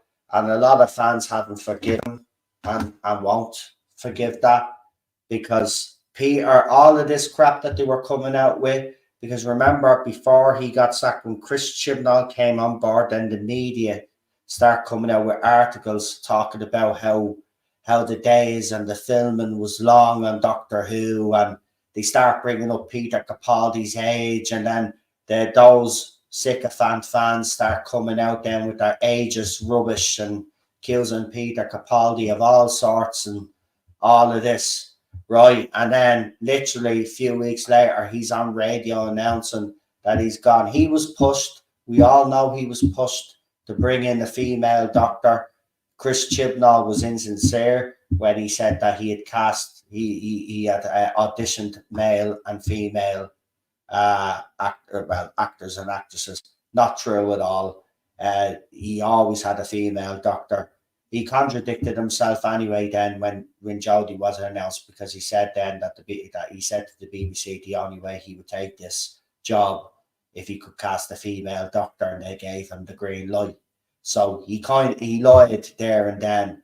Fans will not forgive what happened to Peter Capaldi, and we haven't forgotten that. And I just want to remind those other fans on the other side, we haven't forgotten that. We never will forgive that. He was willing to play the Doctor for a few more seasons. He absolutely was. And that was taken away from him in the name of diversity and feminism. And where did it take us? We're here now, the situation that we're in today. So, you know, people tell me, and when we see the articles, Chris Chibnall saved Doctor Who, and Jodie Whittaker opened the door for other female doctors. It's all bull, right? Bottom line is those two are responsible for the state that we're in right now, because, as I said, the show was going to get cancelled until RTD Bad Wolf stepped in, and then the Disney money, then they did the deal with Disney, right? So they didn't save Doctor Who. They absolutely destroyed it, right? Now, RTD always had an uphill battle. We know that. And some of us in the fandom were willing to give him a chance. And then he started opening his mouth. And it became harder then to support him. And then, of course, then he showed us what he's actually capable of in 2023 with his Davros Gate rubbish. And then we got the 3 specials, and we got the Christmas Day that's what I'm going to call them, the 3 specials. It wasn't the 60th anniversary. And then we got the Christmas I would special. just call it a 3-step execution. Yeah, 3-step. Listen, the show was on life support after Series 11, if we're honest. The show was mortally wounded in Series 11. I've always said this. That's where the damage was done, because Chris Chibnall totally changed the direction of the show, and he did change the show completely. So he ruined it. He tried to course correct then for Series 12, but then he thought it would be a great idea to introduce the the Fugitive Doctor, and then the Timeless Child, or Timeless Children, or Timeless Child nonsense. So it was already on life support, Series 11. Series 12, he actually finished off the job. And yes, it was a miracle that we ended up getting Flux, in fairness, because even during that time, you know, it was I think it was coming to the end of the pandemic, but still they didn't know whether they could film or whatever. But we got it anyway, right? But the bottom line is that this show has been limping. I would say go as far back as I said to Peter Capaldi here, just by the end of the Matt Smith era, because Matt Smith's era kind of got a bit ridiculous near the end. So it's been struggling for a few years, but a sharp decline happened under the Whittaker era, and they scared off the general audience and pushed away. See, this is what Chibnall's plan was and BBC's plan was all along, and I think it's still the plan. Right, and it fits into everything that you've been saying as well. And I seen something today. I posted something up on X before we came on here. So as you know, this is what I call a Doctor Who for Dummies, is what I call it.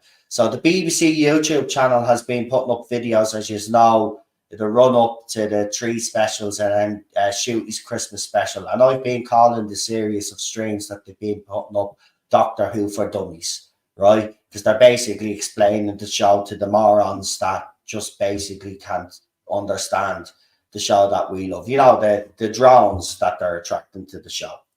Anyway, they decided to put up again the regeneration video that they put up during, as I said, during the specials, to remind everybody, because we had new fans, as they called them, were joining, and just in case they didn't understand the whole regeneration thing.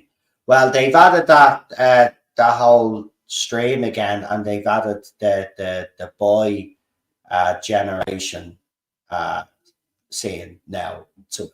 So it's regenerating and boy generating stuff. But look, it's clear to see, right, that Chibnall failed to do what Disney and BBC and now with Bad Wolf Studios are going to try and do. What Chibnall tried to do is he tried to replace the long-term fans like myself with all of these feminists and all of these activist fans. But he failed in the end, because we won in the end, because the show was getting cancelled, right? Until RTD stepped in. So bad on you, RTD, because we'd actually won the battle for who was getting cancelled, right? So now they've got the Disney money, obviously, but we've already seen, right? He's trying to replace us again. But see, here's the thing. He doesn't realize that he's playing with fire, because you lose the fandom, right? And Chibnall did a good job of losing the fandom, by the way. He was the expert at it, right? Now, if you want to become greater than the expert, continue the trend that you're going in, the direction that you're going in, and you'll be the master, right? But the bottom line is, if you think that fans don't have any power in this fandom, trust me, right? You've already upset the fans enough now. So if you don't deliver, it's going to be crucified. And it will be. And I can tell you, you can put ratings behind paywalls all you want, right? You can spin the ratings all you want, right? We'll be here to tell it as it is. and there's nothing you could do to stop us from telling the truth. So you've got this. In fairness, with a lot of fans, you're on your last leg, right? With me, you'd have already gone past that. I don't even think you'll deliver, but I secretly hope, of course, as a Doctor Who fan, that you will, because I want Doctor Who to succeed. I want to be able to sit down on a Saturday night and enjoy Doctor Who. It's as simple as that. I feel like, honestly, at this point, as much as I admire your optimism, but I feel like at this point, I honestly think that until they hit rock bottom, nothing is going to change. I agree, but I even think hitting rock bottom. Look, they already hit rock bottom, and I don't think they just haven't realized it yet. Yeah, well, they're going to realize it quickly enough if the first episode doesn't get the traction. Shooty's first episode, it'll be a rude awakening, and I hope it's not the case, but I do agree with you. Look, yes, I am trying to throw a bit of optimism in there, but look, I'm not stupid. I've been doing this 6 years now. I know how these things go now. I won't be fooled. Let's just put it that way. But I do agree with you. I think we're heading towards proper cancellation. And you know what? It'll be the best thing for it. And if Doctor Who doesn't come back in my lifetime, I'm okay with that. The bottom line is I have all of the Doctor Who that I have that I enjoy, and nobody can take that away from me. It's as simple as that. So, that's just where I am with it. But at the same time, I will say, I hope he does deliver, because if he delivers, then we all have their show back. But I'm not naive. I know what's going to happen. If he delivers now, they're going to come after him, because now that he's bent the knee, he needs to keep doing it. So, for example, if he wanted to bring Helena Bonham Carter into Doctor Who, they threw a tantrum. They were so angry. How dare you? She supported Johnny Depp and she supported J.K. Rowling. And so she's bad and you can't have her here. Of course she supported Johnny Depp and J.K. Rowling. She was Bellatrix Lestrange in the Harry Potter movies. And do you have any idea how many movies she has co-starred in with Johnny Depp? At least 10, maybe 20. They've been friends and co-actors for a very long time. So yes, of course, she's going to take Depp's side. I was going to say this. I said this the other day. After Shooty, RTD has a couple of options. If Shooty leaves after 2 seasons, which is rumored to be the case. So I said the only logical, because they've done the female Doctor, right? They've done the Joe Martin's Doctor as well. They've done Shooty's Doctor now. We've had a white male Doctor, so there's 2 options available to him. He can go trans, right, and have a trans Doctor, or he could cast another female. Now, I've always said Jodie Whittaker was wrong for the role. I do believe the Doctor is a male character, but if they were going to do it, you know what? If he was going to do it, right, I'd bring her in. Just for the simple fact is, listen, we already know the caliber of actress that she is. Could she pull it off? I think she probably could. Absolutely, right? she could. But you know what? Do you know why I'd want her cast? Just because I know for a fact the meltdown on the other side would be so amazing that we'd have content for literally years. Oh yeah, years. I would make a compilation and it would go viral because it'd be right. But she is a good actress. Honey, she is a good actress, right? So I want to make that clear. I do think she's a good actress, and it wouldn't be just the only reason because it upset them. She is a good actress, but I would just love him, right? Because do you know what? These people need to be put in their place. So if he cast her, that'd be sending a message to them, and someone needs to say no to them once in a while. There's nothing wrong with saying no once in a while. See, this was the problem. Once we conceded one thing, they always wanted more. And I said it earlier today, these people will never be happy in their lives, because even when they get everything that they want, and if they did get everything that they want, they will just find something else, because that's all they know. That's all they know. All they know is to play the victim. All they know is me, as I call them, right? That's all they know. So they'll find something else that annoys them, that they can be outraged over. They will never be happy. So it is time that people out there, especially in the industry, just say no to these people once in a while. Bottom line is, if he wants to cast Helena, cast her. Simple as that. And if there is a backlash, screw them. Screw them. People like me and fans will have a lot more respect for you for actually saying no to them.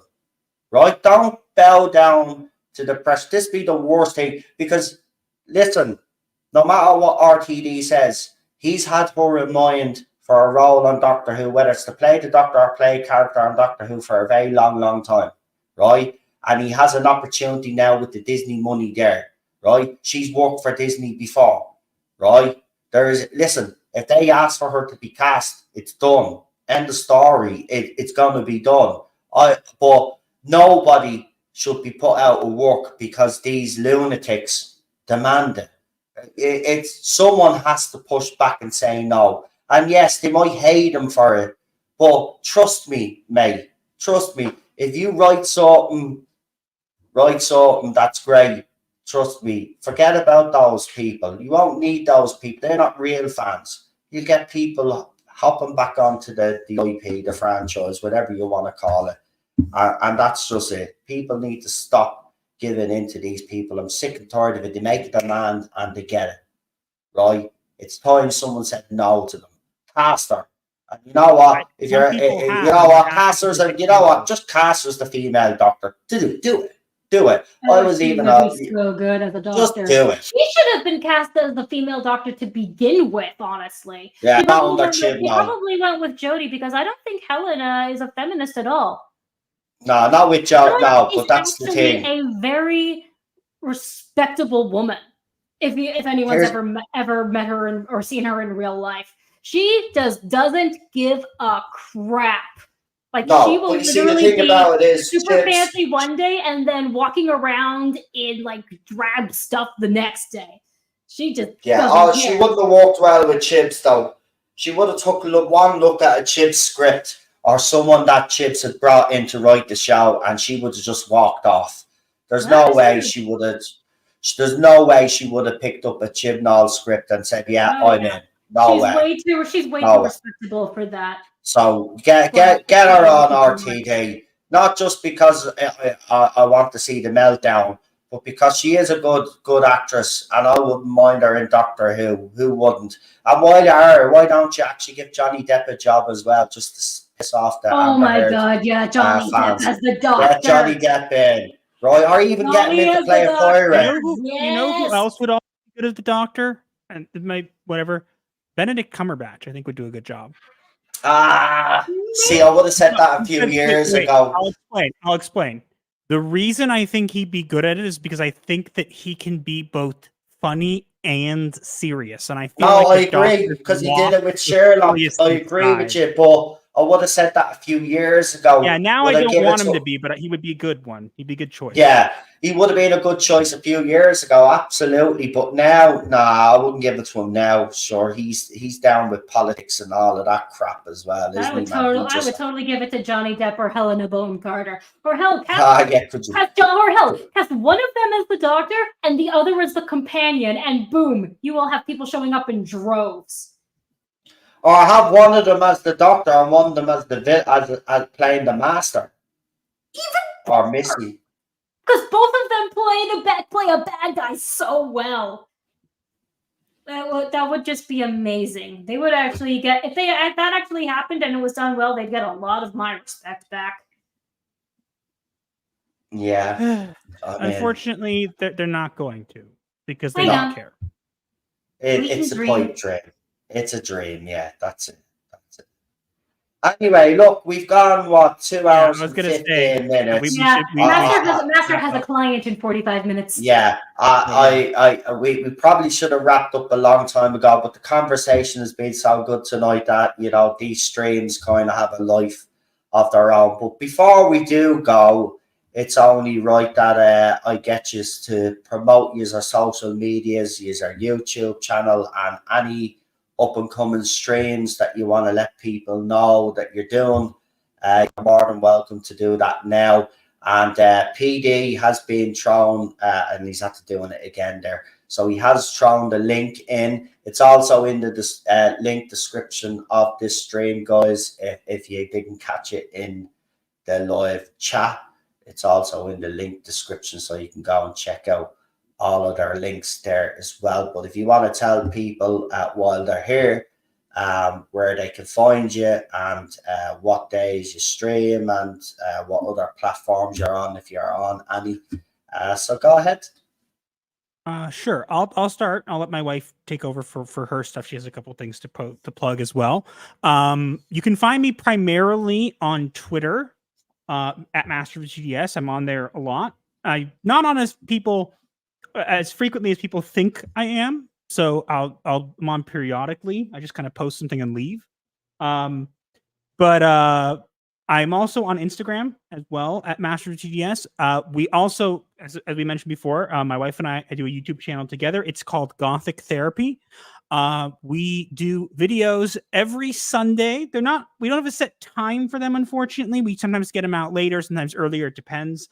And usually other videos throughout the week. I think we uploaded a couple shorts recently, even though I'm not a huge fan of shorts, but they work for the channel to some degree. So you kind of have to do it. Yeah, the more shorts you actually do, because I gave up on it, but I did find the more shorts that you done, you know, you did actually get a bit of traffic going to your channel, and then there'd be curiosity then, and then people check out the main channel. So they're not a bad idea. I should get back doing shorts, but they say YouTube say the more you actually post shorts, one of the things that's good about them now is that you can actually link related videos to them. So what I've been doing is we changed our format. We did put out a video. It's called Psychosynopsis every weekend, where we discuss the 3 big events from the week before. And we have a little meme clip as a transition that I usually make. And we sometimes take those and upload them as shorts and then link it back to the video. And it actually drives some traffic towards the video itself. So, I mean, it does kind of work. But yeah, you can expect a video from us this Sunday as well. We possibly are going to be streaming in the future. We haven't 100% decided on it. We'll let people know a little more about that coming up. I am still waiting on confirmations from guests we want to have. Yeah, but we'll let people know about that if it actually goes through or not. We're not doing any live shows yet. We're just too busy with other things. But we put up a video every Sunday. So if you want to have a 20-minute video to catch up on the 3 big events from the week before, and you're too tired to go through the entire thing, or to go through a bunch of videos, you could just watch that all in one sitting. Boom, you got all the main events from the week before. That's the goal. Now I'll let my wife. We're also on a couple other platforms. We're on Rumble and Odyssey as well for the YouTube channel. But I'll let my wife plug her socials and anything else she wants to plug now. So yeah, I am also on Twitter. You can find me there, usually in my husband's bio, because people always seem to forget that he's married. I also have a Wattpad where I post some of my writing, especially that's where I put my fan fictions. You can find me there at Gothic Writer 613. I also run our Gothic Therapy Instagram, yt.gothic.therapy, and I'm also in charge of our Discord server. You can find a link to that in our YouTube About page, I think. Or in our Linktrees. Either of our Linktrees has it too, I think. Sure. Fantastic. So lots going on there, folks. So yes, do go and check out the channel, but I want to thank you guys for coming on. It's actually been amazing. We have to get you on again because because this has been a great conversation. We could do this again. Definitely. As long as we keep in mind the time zones. Oh yeah, You're this still time so bad about that. it's good. Yeah. Listen, next time we set something up, what I'll do is I'll let the wife see our conversation. So because obviously she's American as well, so she'll be able to put me on the straight and narrow. Why did it go to her in the first place? I knew there was something kind of up. It was 2 p.m. my time. I was kind of thinking while I was streaming, it didn't feel right, but I'm absolutely rubbish with time zones. My head just listen. I'm fairly decent at mathematics and stuff like that, but when it comes to time zones, I just lose it. I just yeah, not great with technology either. I don't even know how I managed to survive 6 years on this platform, but there you go. Well, I must be doing something right. But yeah, listen, always a muddle with time zones. Listen, when I started in the early days, that was a bit of an issue, especially if I was having on people from obviously the States. Getting the time zones was a bit of an issue, but then we kind of sorted it out. So kind of, it does work itself out. But yeah, can be a pain, obviously, that we're all in different time zones, but that's just the way it is, unfortunately, isn't it? But look, the wonders of social media, we could still connect though, and with people all over the world. So social media can have its good side to it, good points, I should say. It has a lot of negativity, and rightly so, but and gets criticised a lot. But it does have a positive impact on certain social, societal, whatever you want to call it. Because people do connect all over. I never thought I'd be talking to people from America or the UK, or I think we had Canada as well. We've had people on from Canada. We've had Gary on. We've also had on, who else have we had on? Comics Division. We had Bounding Into Comics on as well. Once you get the time zones all sorted, the problem is, right, I have to say this, I always found it an issue, but you just have to be patient. These bigger streamers and stuff like that, you'll eventually get them on and eventually get on their channels and stuff like that. It's just that actually in 6 years, Gary has gone from where he was pretty big when it was gas, because it's actually funny. I remember Gary saying that he was watching one of my videos, and I was gobsmacked, like, this big YouTuber watching my videos, like, it was crazy. And tried for ages, but he did eventually. I have to say, he's been a good friend to this channel and always checks in on me once in a while. I have to admit that. He's a decent bloke, but it is, I have to say, it's getting harder getting these people to come on, because they've gotten so big, and rightly so. They've been, especially Gary, he's been doing some great work on his channel, I have to say. Love his streams. But it's crazy. It's crazy the journey people have been on this platform.